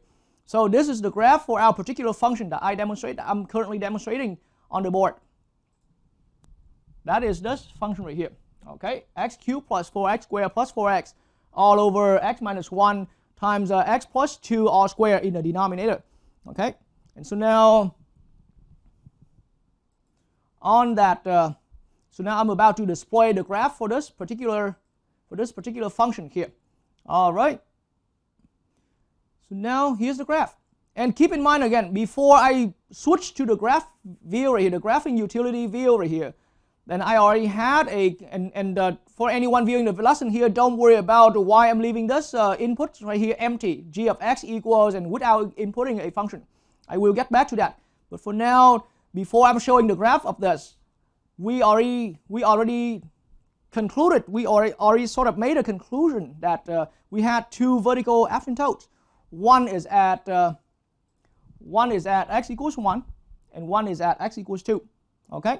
So we now just, we believe we are firm with this. But let's confirm that, let's compare that with the result generated by the graph right there. Okay, and let's find out what's happening. Okay. So on the graph here, I am showing this graph. Desmos is not wrong. Admittedly, I said something about this is where it makes a clear difference between human and machines, in a sense that human can do this, but machines can't. Okay? But that in that statement of mine, after that statement of mine, I did not say that Desmos is wrong. Okay? It's not wrong in a sense of giving the shape of the graph. The shape of the graph is here that you have already seen in the picture. Okay? But what is wrong with the graph we have just seen? What is wrong with the graph we have just seen? This graph, wait a minute, we expected to have two vertical asymptotes. One of them is at x equals 1, the other one is at x equals -2. Okay? And just now allow me to correct my typo here, that it is here only, it is here, I missed the -2, like that, the negative sign. So x equals -2 and x equals, I wrote it here, but I had a typo there. Okay, but in the end, back to what I was trying to express, we were expecting two vertical asymptotes, but the graph obviously show only one. And as a matter of fact, another thing, like I said, it's not really that Desmos is wrong or anything like that, but any machine, any software, any technology will eventually reach to a limitation. And if you're doing this, if you're graphing this with a standard TI calculator or any standard graphing calculator, you will run into the similar problem as Desmos gave right here. Okay? Even before we worry about VAs, I'm about to explain what's wrong with technologies right here. Even before we put up the graph and call these the VAs, remember, these are referred to as the zeros. Okay? These are referred to as the zeros. So, theoretically, it means the function f of x is undefined at x equals 1 and also undefined at x equals -2. We will not have value. We won't have output value at x equals -2 and x equals 1 here, meaning f of 1 is undefined. That's okay, undefined. And the same with this. F of -2 is an undefined. We don't know what that value is, undefined. Okay, this is one thing for sure. But being vertical asymptotes or not, it's only 95% chance guaranteed. Okay, there's still some 5% being mysterious out there, and I'm about to explain that. So let's switch back to the graphing screen right here. And so now the graph is showing something a little bit inconsistent with our results. it's inconsistent in a sense that yes, x equals 1 is obviously right here being a vertical asymptote. So let me quickly put it in. Okay, let me quickly put that in. X equals 1. Okay, we have that vertical asymptote, and right now the decimals by default give me that green color right here. I'm going to adjust that and by putting that into the dotted line and turn it into a black color. Okay, so x equals 1 truly is the vertical asymptote, and it's consistent perfectly with our result that we've done algebraically on the board. But what about according to the way that we see in this graph? Where is the other vertical asymptote that we expected? Where's the other vertical asymptote? Where's the line that supposedly x equals -2? And wait a minute, I thought I explained on the board that x equals -2 gives an undefined value. X equals -2 is supposed to give an undefined value for the function output. And I'm not saying the shape of the graph here is wrong. I'm not saying the graph here is that entirely wrong. But it is a little bit wrong in a sense that if we have observed a little more carefully right here, and this is not only with decimals. See, if we look right here at that point, x equals -2. Okay? All right, x equals -2. Now, see, if we're tracing, then the decimals is smart enough to do something right here, to indicate something like that. But according to the way how it shows, there's still a point on the graph. So decimal is still showing a point, but if we're tracing, then decimal pop out a point that says undefined.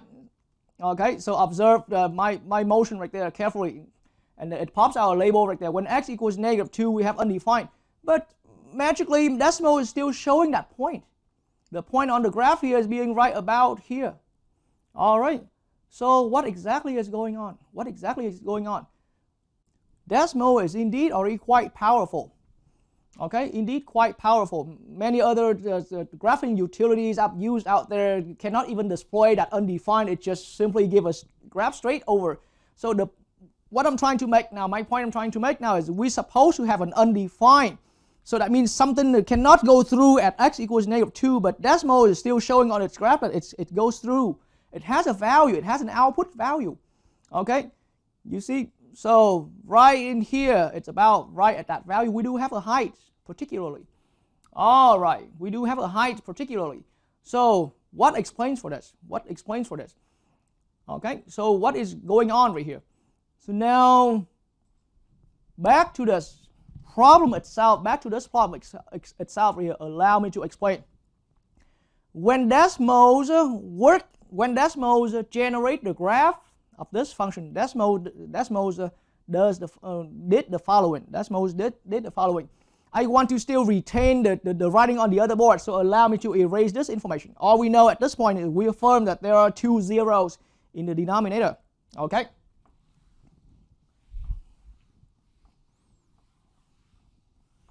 All right. And I'm going to have to slowly walk anyone viewing the lesson through this problem, and then we're going to be able to identify something. All right, so now just think about this function itself right here. The bottom, the denominator, was already successfully factored, and it's completely factored. But the numerator, how about just curiosity, just as an exploring problem, like that, just a problem that we're exploring? Then why don't we turn the numerator into factor form as well? So I see a common factor. So I'm going to factor out x right there. And so it gives me x squared plus 4x plus 4. And all over that x minus 1, and then x plus 2 all squared. So from this step to this step, my only work so far is I factor out that x. And so now I realize that the x squared plus 4x plus 4 can even be factored further completely. Okay, so how would we factor that? And at this point, again, needless to say, you should be able to see that factor as well. As we finish factoring this, we should end up with the following.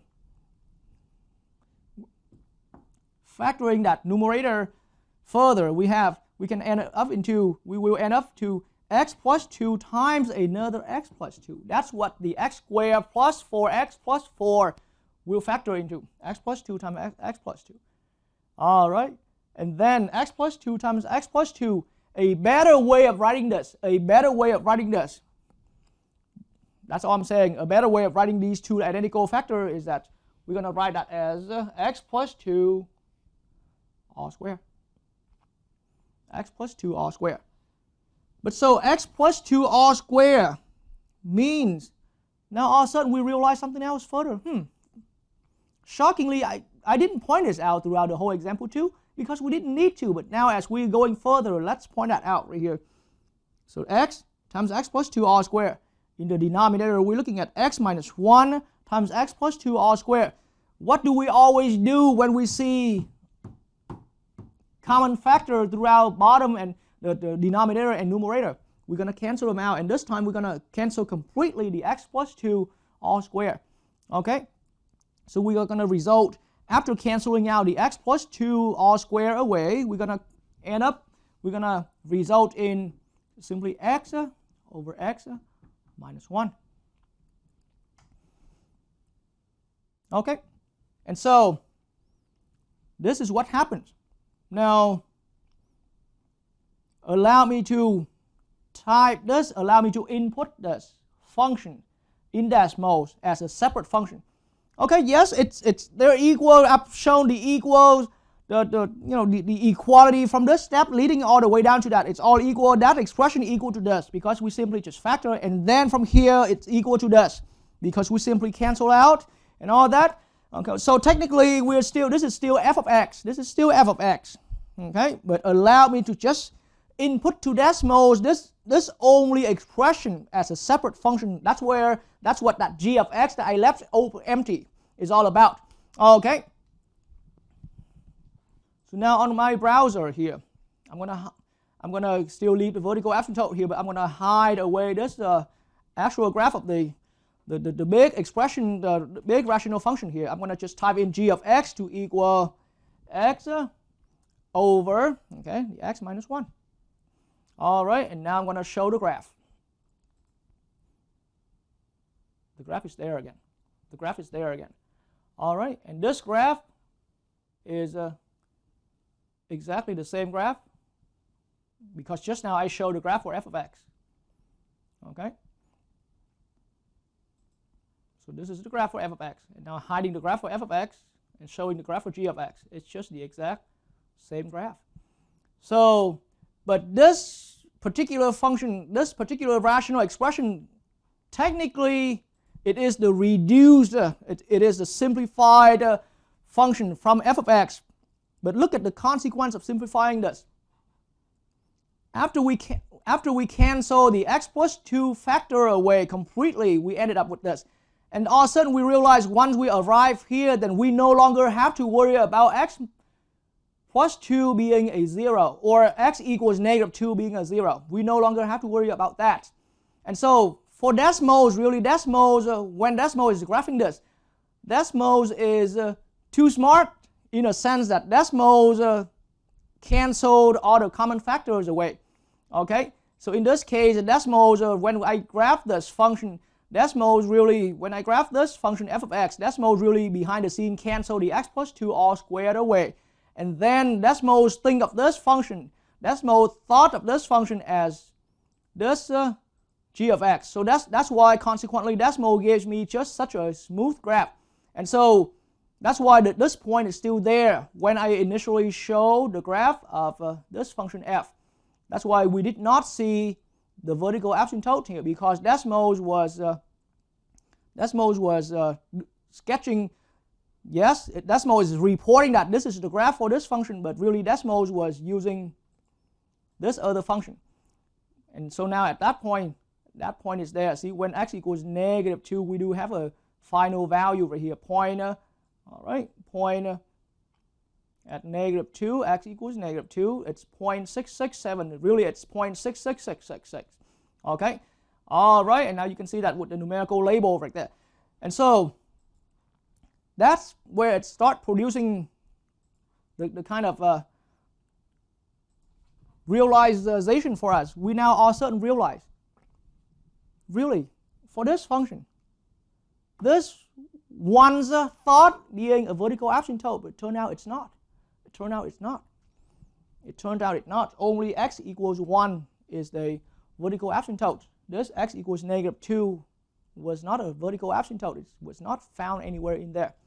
Okay, and then like I said, decimals are even confused between the two. Decimals instead of and so I did not even get to the part where I was trying to explain that the part where human can do that decimal cannot. Okay, that decimal could not, because so far I only explained why decimal is showing and without showing the undefined nature of at that point right there, because decimal was cheating around a little bit by, instead of really graphing this, decimal was graphing this simplified version which bypassed that critical value right there, which is not really legal mathematically. Okay, so now what exactly was going on? And we have seen that earlier. It's all due to the fact that because we cancel completely, so this x plus 2 factor in the denominator with the multiplicity, but now so responsible for one of the zeros. So just like I said earlier, the only places to find vertical asymptotes is where we have the only places to have the vertical asymptote is where we find the zeros of the denominator. Okay, but now as we realize a little further, yes, we have found all the zeros. So now I'm going to say, how about zeros here? This is a 0, this is a 0.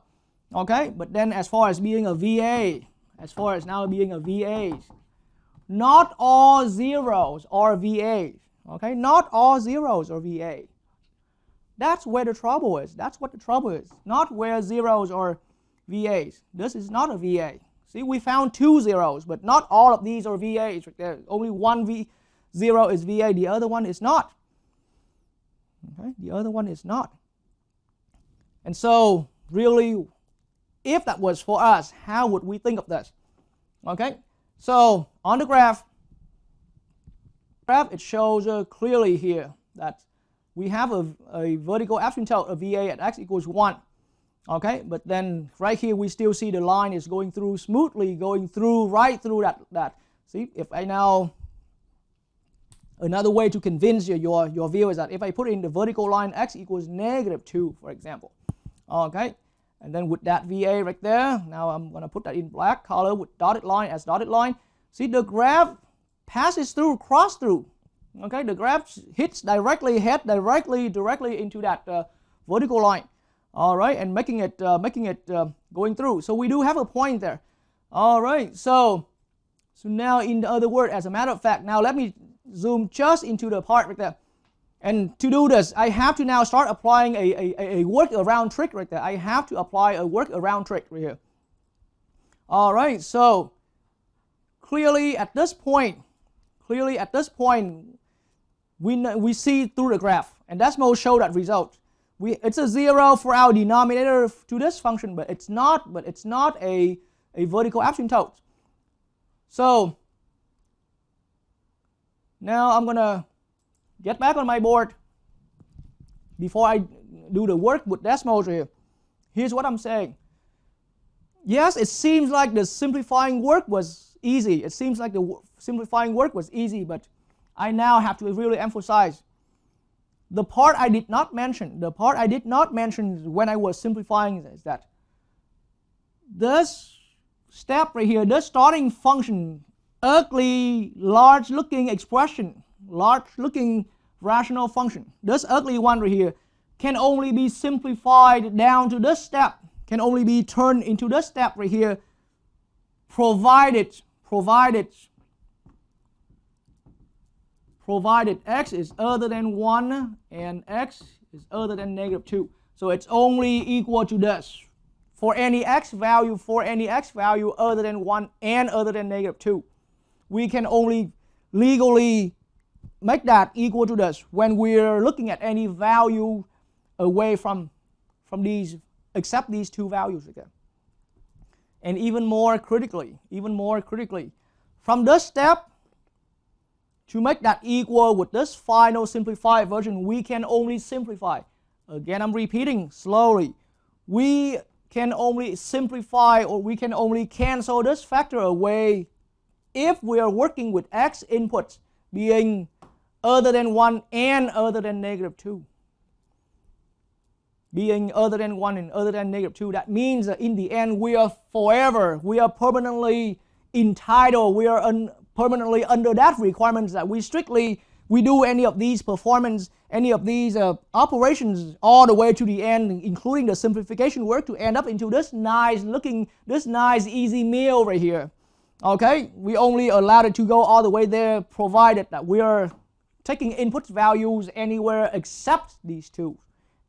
Anywhere except these two. It will equal to that when we use input values other than 1 and negative 2. Okay, because for example, think about the logic right here.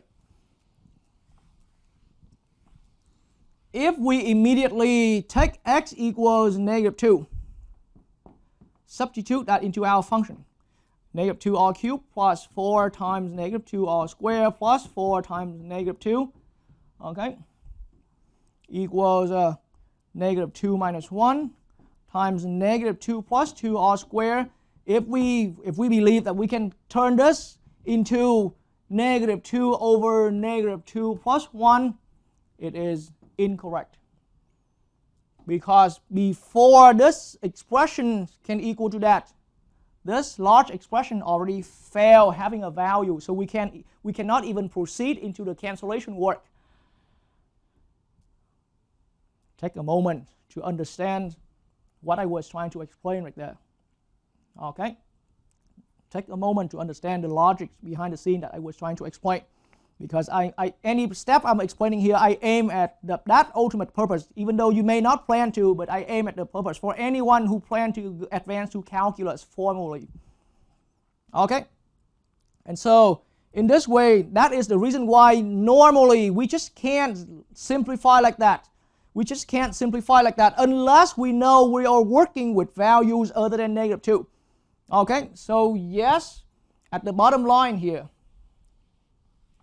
it is true that this large looking expression is simplified and eventually equal to x over x minus 1, but only for x values other than 1 and x values other than negative 2. It's only true, it's only the valid with this simplification work when we're looking at the inputs for x other than 1 and other than negative 2. Like I pointed out earlier, if we started out from this starting point right here with this large expression and substitute x equals negative 2 into the function and then say, hey, all of that is simply equal to negative 2 divided by negative 2 minus 1, it's a logical flaw right there. Because our function right at first would already fail to have an undefined value. So how can an undefined quantity equal to something that has a value? All right, and so that means now here's the idea. But it's still true that this function can be simplified down to this as long as we stay away from x equals 1 and x equals 2. I mean x equals 1 and x equals negative 2. And that's why in that way, now allow me to show this on decimals here. Alright, so now back on the graphing space with decimals, we know that clearly we will not have, for this function, okay, we will not have a vertical asymptote. But now, yes, the function in red will have this shape, because the function in red will have this shape. This shape is the shape of the graph x over x minus 1. X over x minus 1 will have this exact shape right here. But now, right at x equals negative 2, we have to put an empty point. All right at x equals negative 2, we have to put an empty point right here. Okay, so now, when I'm actually the real truth behind the scene with decimals, see, when I try to input this point right here, I have to use g of x. When I try to put this point on the actual graph, I have to use a g of x and turn that into an empty point just like that. Because for g of x will take x equals negative 2 as a defined point. Okay? Because think about this. Allow me to use this little narrow space right here.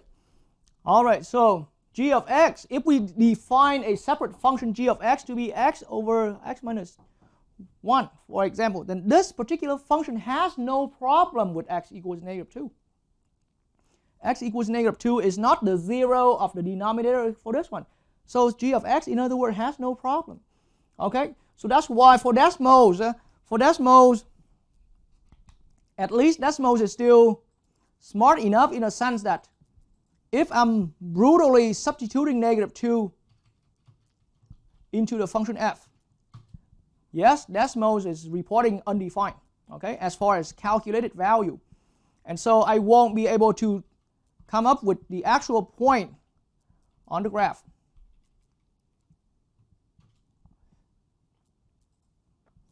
Okay, Desmos will not, according to the input panel over here, it seems like we have a value, but see, it did not show anywhere because the graph is shown by this function, not really the graph there. All right, and then to have that actual empty point right there, we have to use I have to sketch that. I know where it's to place it on the graph because I use this function x over x minus 1. And then now the logic here is that the graph for this function and the graph for that function will look identically the same, except for if we use that graph as the graph for this big ugly looking expression, then we must exclude out that point. We must exclude out that point minus 2, okay, comma the value that's obtained by g of negative 2 right here. We must exclude out this point from that graph because see, the graph can go anywhere, okay. I drew my graph here a little bit incorrectly, but so vertical asymptote here is at 1, and then the graph goes like this, okay, and then like that, for example, and so negative 2 is here, but the graph for f of x legally only give this shape for anywhere aside from x equals negative 2. So if we're looking at this graph as the graph of f of x here, then we will permanently not have that point right there, or indeed we will permanently leave that point as an empty point. Okay, and that's, ladies and gentlemen, that's what I call the hole right there. Instead of having a vertical asymptote, we thought we would have a vertical asymptote, but it turns out we have to leave that here as a hole, indicating that yes, the function f of x will have this graph. This graph is the exact same graph as g of x. If I call this now g of x, will have the exact same graph, but g of x will have that as a solid point. But now if I see this graph here as the graph for f of x here, then keep in mind x equals negative 2 is undefined really for f of x, right at the level of f of x. X equals negative 2 is giving an undefined. And that is why we're leaving a hole here. All right, I really try to explain in so many different ways, including the technology's way and why it's confused. So this is the part where it's making a clear difference between a human and a machine right here. See, human know how to put the hole here. Machine will never know.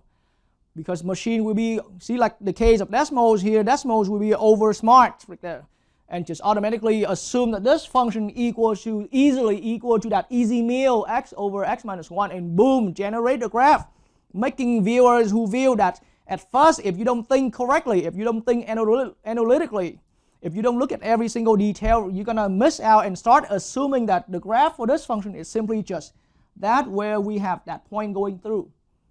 But that will cause a conflict with our understanding here. All right, so now for a human being without proper understanding, we know that right from the beginning, this function has zeros at these two values. Okay, this zero right here already gave a vertical asymptote. We've confirmed that with the graph, no problem. But now this zeros right here did not turn out being a vertical asymptote.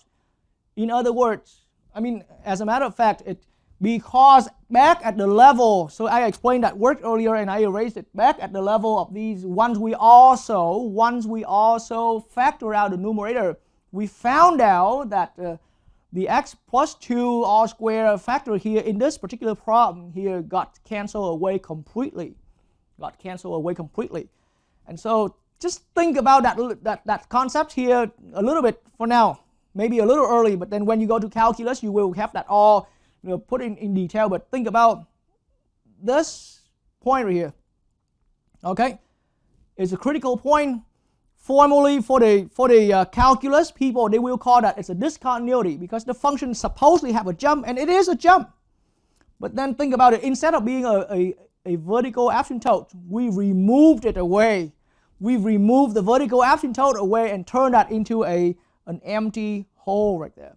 Okay, so instead of having a straight line through it and the function being asymptotic at that vertical line, due to the cancellation process, the vertical line got removed away, but then it still remains permanently there as an undefined point, so it has a hole there.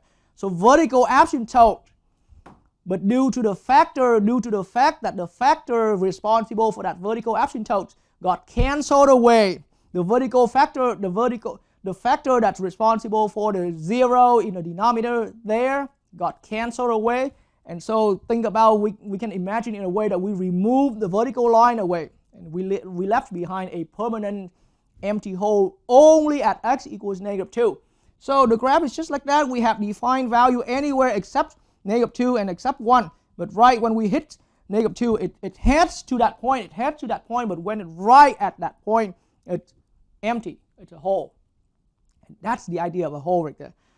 All right. So now I've spent so much time in explaining just one problem. Let's try another demo problem right there. And now at this time, once you already got a little bit in gear with this kind of business right here, okay, then the pace can start picking up a little bit, and then eventually I'm going to be able to formulate the next part of our generalizations on the other board. And then we're going to start heading into some formal example. Okay?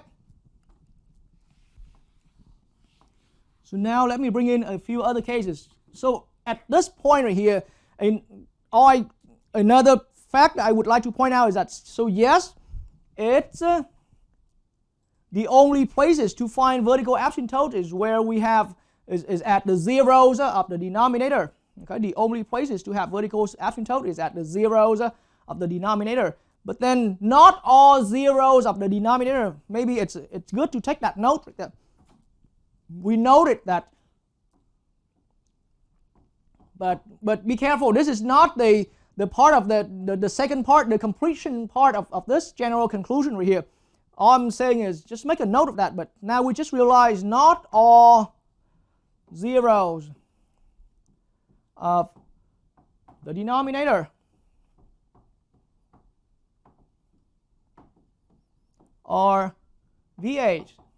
That's the one critical word again. Not all zeros of the denominator are VAs. So now we're about to get into that step identifying, because that first function I brought up just only to point out this truth right here. Not all zeros are not all zero of the denominator are VAs.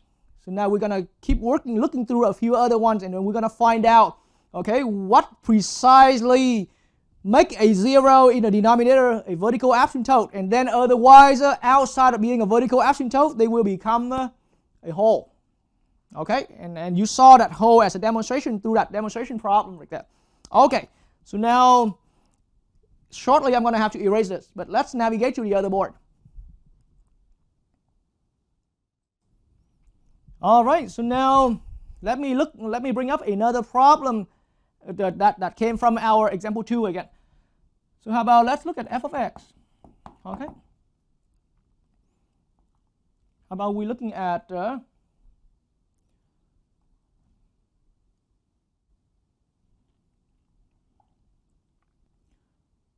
x cubed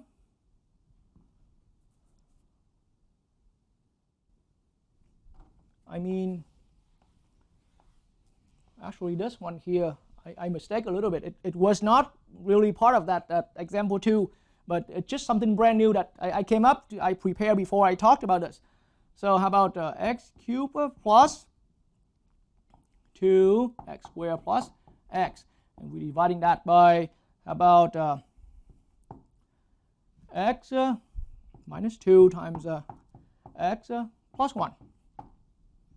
Okay, so with this rational function right here, we immediately found 2 zeros in the denominator.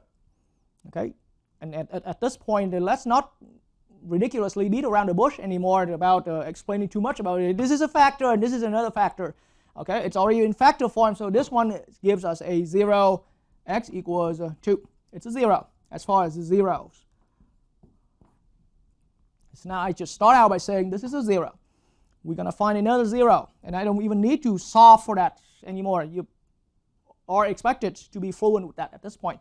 So x equals negative 1 is another 0 coming out from that factor. Okay, and so now this is a 0, this is another 0. So we've got 2 zeros for this particular denominator.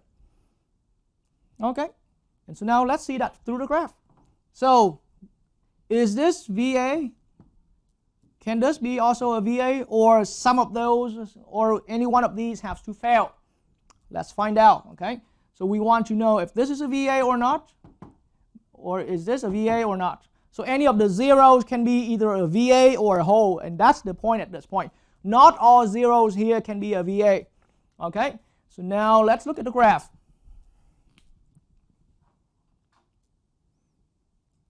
All right, so now this is my complete view of my web browser with Desmos utility already currently open right here. And now I am going to adjust this function right here to be our current function x cubed plus 2x squared plus x in the numerator.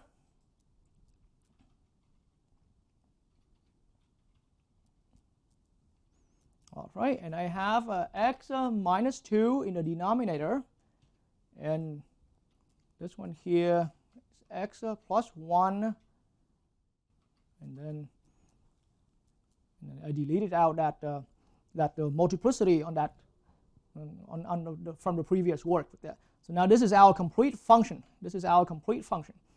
All right, and I don't need anyone, and well, we've seen a little bit, but I don't need anyone to worry about canceling or anything like that. Okay, so let's just now see again. All we saw on the board earlier is that we have 2 zeros in the denominator. So x equals 2, x equals negative 1.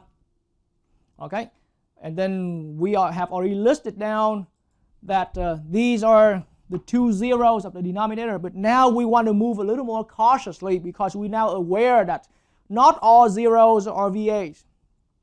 Not all zeros are VAs. So now we want to consider a little more carefully with the graph going along right here. Can this be a VA or can that be a VA? Because at least with my graphing utility and any graphing utility out there on the market, the graphing utility you use is smart enough, is powerful enough to know where it is to be a VA. And then where it is not a VA, but still an undefined value, at least it's still going to draw a point through. So for us here being smarter than machines, smarter than technology, we have to know that aside from those zeros in the denominator that are not VAs, we have to be able to put an empty hole there. Okay, so now I'm going to swing back to the graph right there. All right, so now I am going to show the graph of f of x. All right, and now allow me to zoom it out. Okay, and now I'm going to hide I'm going to put it into smaller grids right there. Okay, finer grids to show more complete view of this. Okay, and so it looks like at least within what's visible for me and for us right here, then there's only one vertical asymptote, and that happens at x equals, how about let me adjust this value right here, x equals 2. Okay, that's right there. There's only one vertical asymptote. And then for the other one, let me adjust this from decimal over here. X equals negative 1 is the other non-zero. Okay, so these are the non-zero. These are these are the zeros in our denominator. So the other zeros, if we put that in as a vertical line, it's indeed crossing through the graph. Okay, and so in that way, now we go back. Okay, now in that way we go back to the board here and we say, hey, wait a minute. So this is a VA. But then just because of that, we say, just because we didn't see a VA here, yes, we say it's a non-VA, okay? And then permanently leave that as a whole, okay? Okay, so that solution seems to work for now. That solution seems to work for now. The solution that we listed down all zeros and then use the graph to detect where it is to be a VA. Among all the zeros we have available, which one is a VA and which one is not? Yes, that solution works. VA and then non-VA has to be a whole. Okay, but I put question mark here means what if we don't always have technologies in front of us? What if we don't always have technology in front of us? Okay, and ideally speaking, this is within our reach mathematically, so that even without the calculator, without the graphing utility, without the technology, we still want to be able to tell. I don't want to just pull out a graph any single time I found a list of zeros in the denominator. I don't want to pull out the graph and tell, hey, this one is a VA, this one is not a whole. Well, that's not fair for the people, the students who don't always have a graphing calculator or graphing utility available immediately. There are still students around the corner of the world in these days. They're learning completely with paper and pencil. Okay, so what is that technique that we can use to identify? So now I'm rolling back to that point that before I use decimals to verify. So now I'm going to think of that experience I've had back in that demonstrating problem I brought up earlier. So what I can do here, so yes, admittedly these are the zeros. We found it algebraically. And now we roll back at that step where we're trying to decide which one among these is the vertical asymptotes and which one is not, and will consequently giving us a whole right there. Okay, the graph already showed us that result, but now we only want to see the graph here as a confirming experience right there. We want to really do it algebraically. So now, after we found that these are the zeros, think about the logic.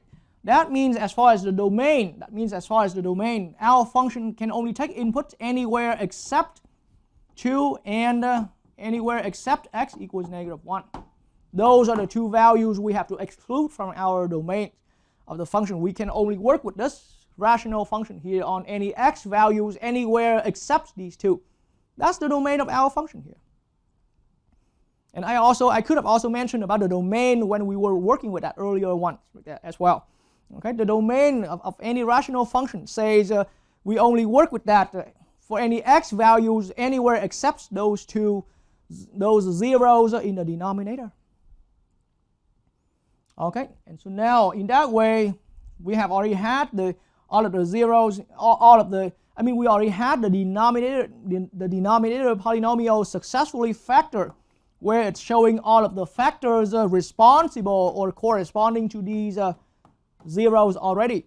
Okay, so the next step, let's explore a little bit. Let's do some exploration.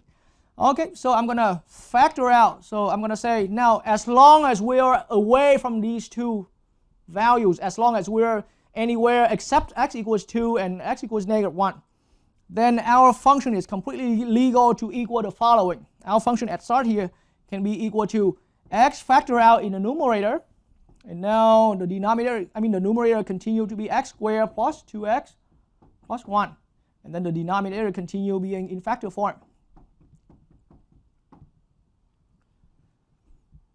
And further now you can see that with your experience up to this point, for anyone viewing this lesson, in your mathematical experience, you should be able to factor this out easily. And that gives me x times x plus 1 all squared divided by x minus 2 times x plus 1. X minus 2 times x plus 1. And so now very similar to the work we have done earlier. And now keep in mind again, in any step that I'm making an equality here, from here to equate with this next step and to equate with this next step, I'm always working with x values, any x values except x equals 2 and x equals -1. That's the whole reason how I can make that equal to this and that equal to this. And this will equal 2 in the next step as long as I'm still working with any x values except 2 and -1. And I can cancel away this factor. And consequently, there's a x plus 1 factor remains after canceling out one of that. Because in the numerator right now, it's a power 2. It's a multiplicity 2 in the numerator for that factor x plus 1.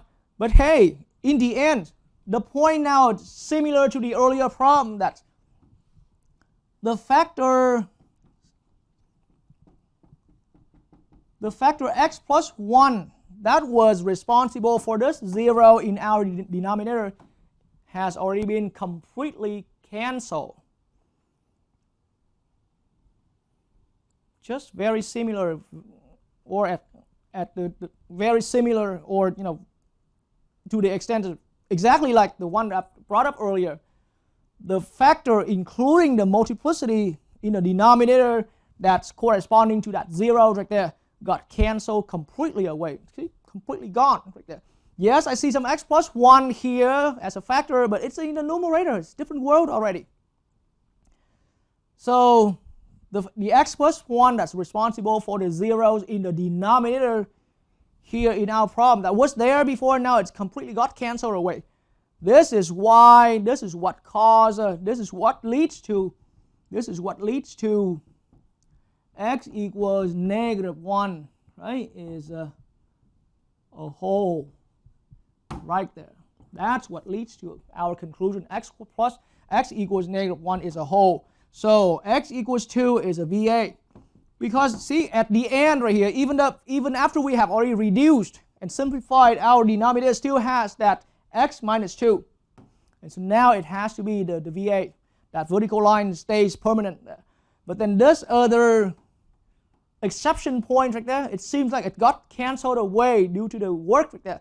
But we still have to keep in mind that we still have to exclude that point x equals -1.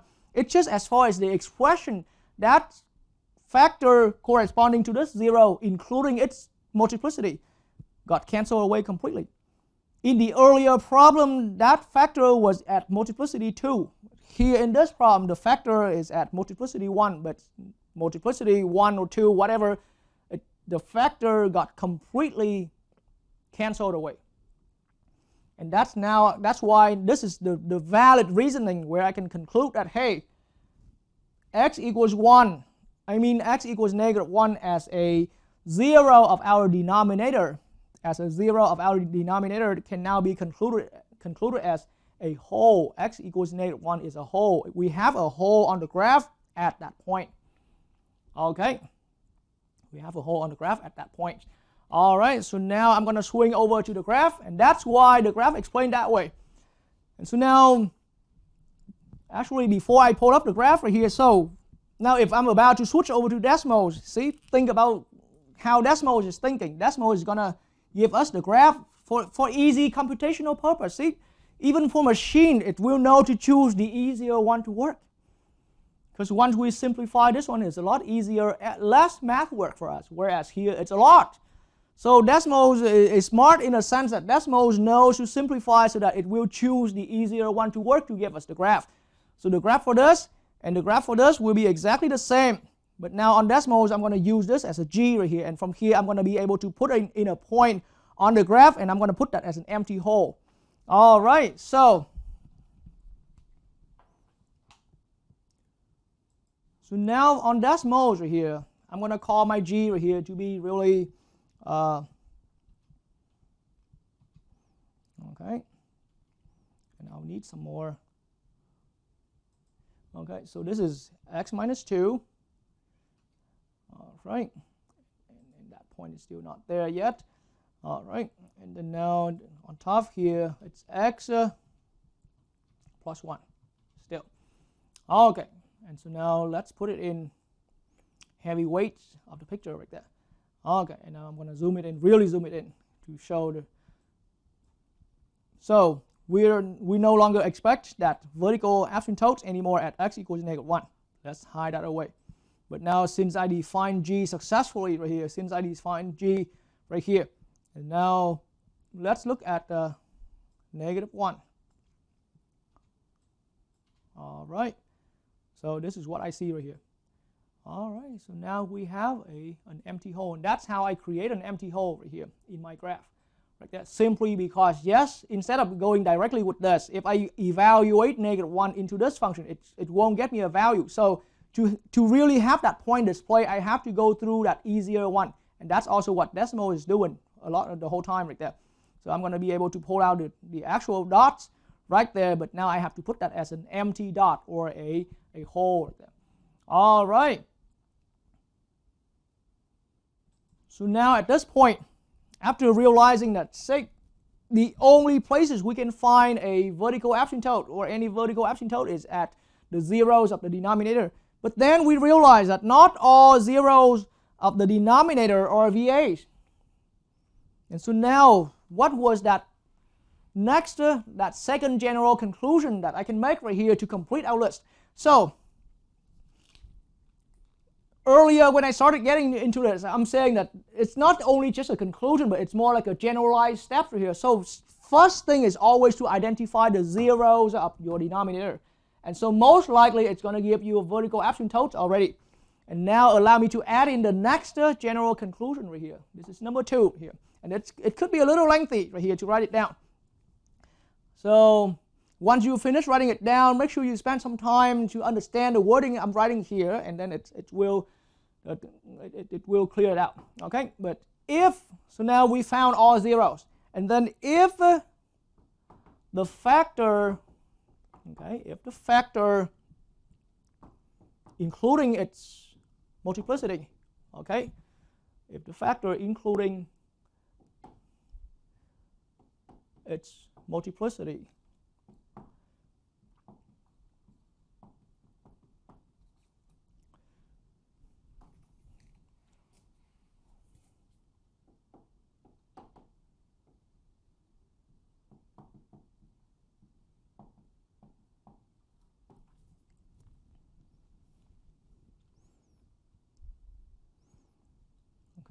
but mainly it's the factor, and then the extra detail is including even stronger form, including its multiplicity, but the factor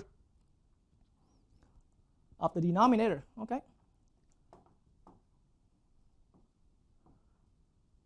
if the factor of the denominator corresponding to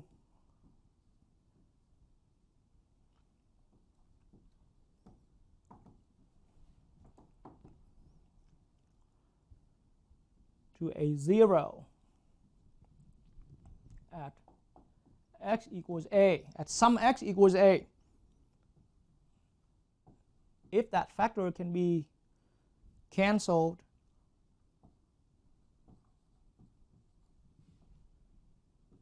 completely. All right, if that factor can be cancelled completely, then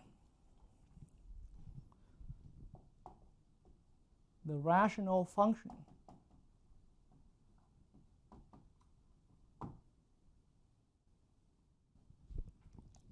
has a hole. So now let me write in red ink right here. Then in that case, the rational function has a hole. All right. Instead of vertical asymptote, so once after we find all zeros, but I mean it could be all of those are vertical asymptotes, or any of those zeros have this requirement right here. The factor corresponding to that 0 got cancelled completely, including its multiplicity. Then it turns out the rational function has a hole at x equals a. And then any other one that didn't meet with this second requirement right there, then it remains as a vertical asymptote right there. All right, so in that way, you can always pause the video to look at the wording here a little more closely to understand clearly what I was trying to deliver. But I'm not going to rush into an example yet, okay? Let's just do another demonstration problem for me to indicate what it was right here. Okay.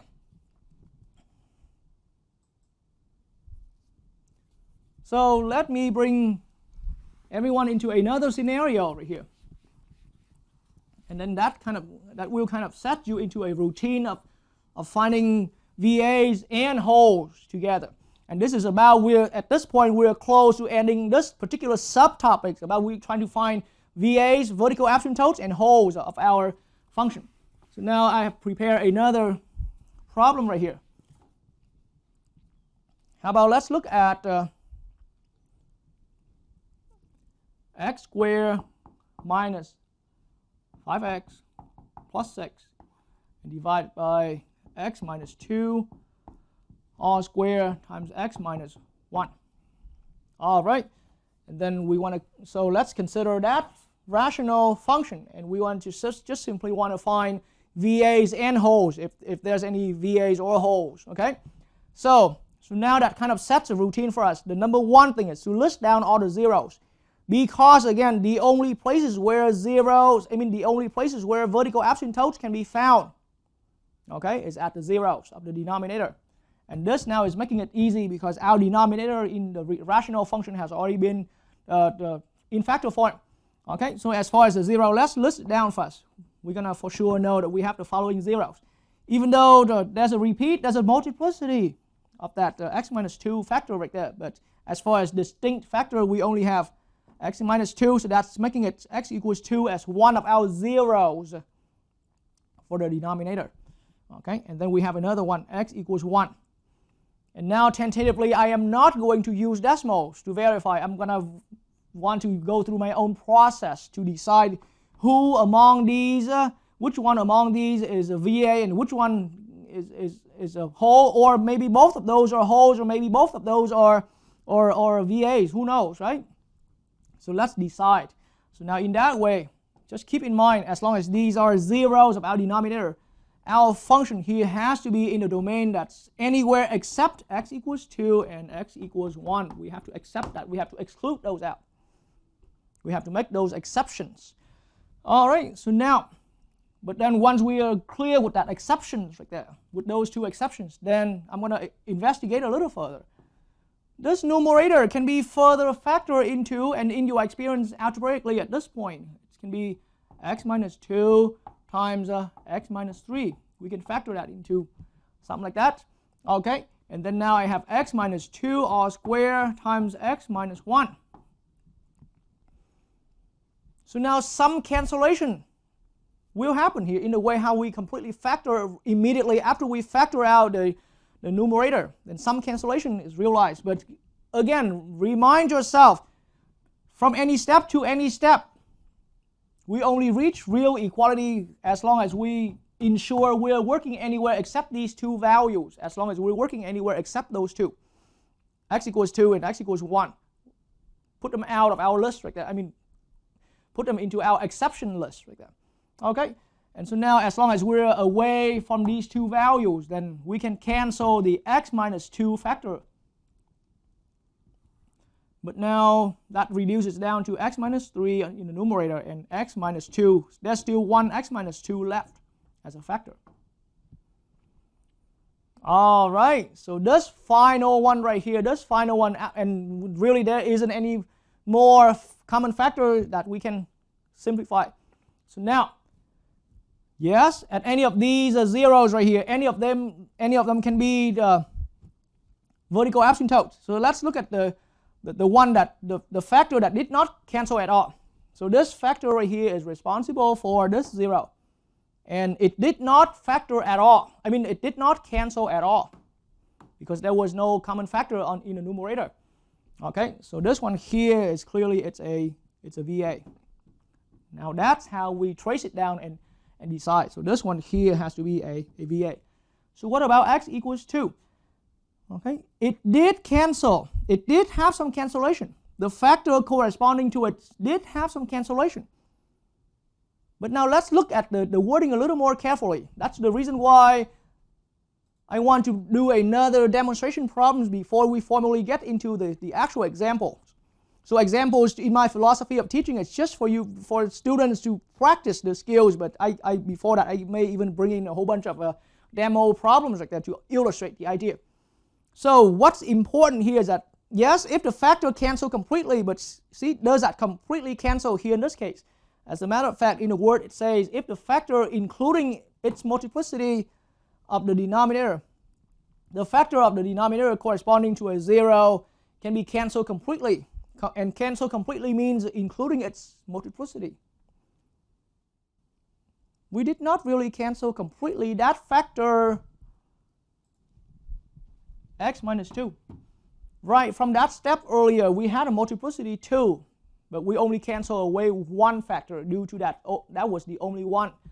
That x minus 2 at multiplicity 1 was canceled away from both top and bottom right here. So we still have an x minus 2 left over as a factor in the denominator. So it's still giving that 0. So now this one here is clearly, it's a VA, because as far as, so to be a whole, so now think about the process like this. Think about the process like this. It's legal. I mean, it's okay at start.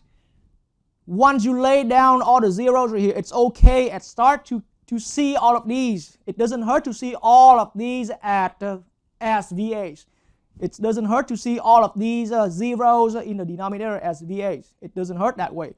And then once we have pretended that all of these are VAs, now we want to go further to find out if any of these VAs can be turned into a whole right here.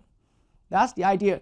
So these are all VAs tentatively, and then none of these can be turned into a whole because well, we saw some cancellation happening with that, but that did not cancel completely. All right, so in the end, these are all VAs. That's how I see my logic right there. So the logic I want to emphasize now is that once you once you've listed down all zeros, it is entirely okay at the starting step to pretend that if these are all VAs, then the next thing we want to look for, is there any possibility that any of these VAs will be turned into a whole? All right, so in that way, we're going to use condition number 2 to test if any of those VAs can be qualified for a whole. But in this particular problem, none of the VAs we tentatively set out right here become a whole. So they stay as VAs. They stay at VAs. So they're all going to be VAs. But what matters, will they become whole, or they stay at VA? They stay as VAs right now. That's the idea.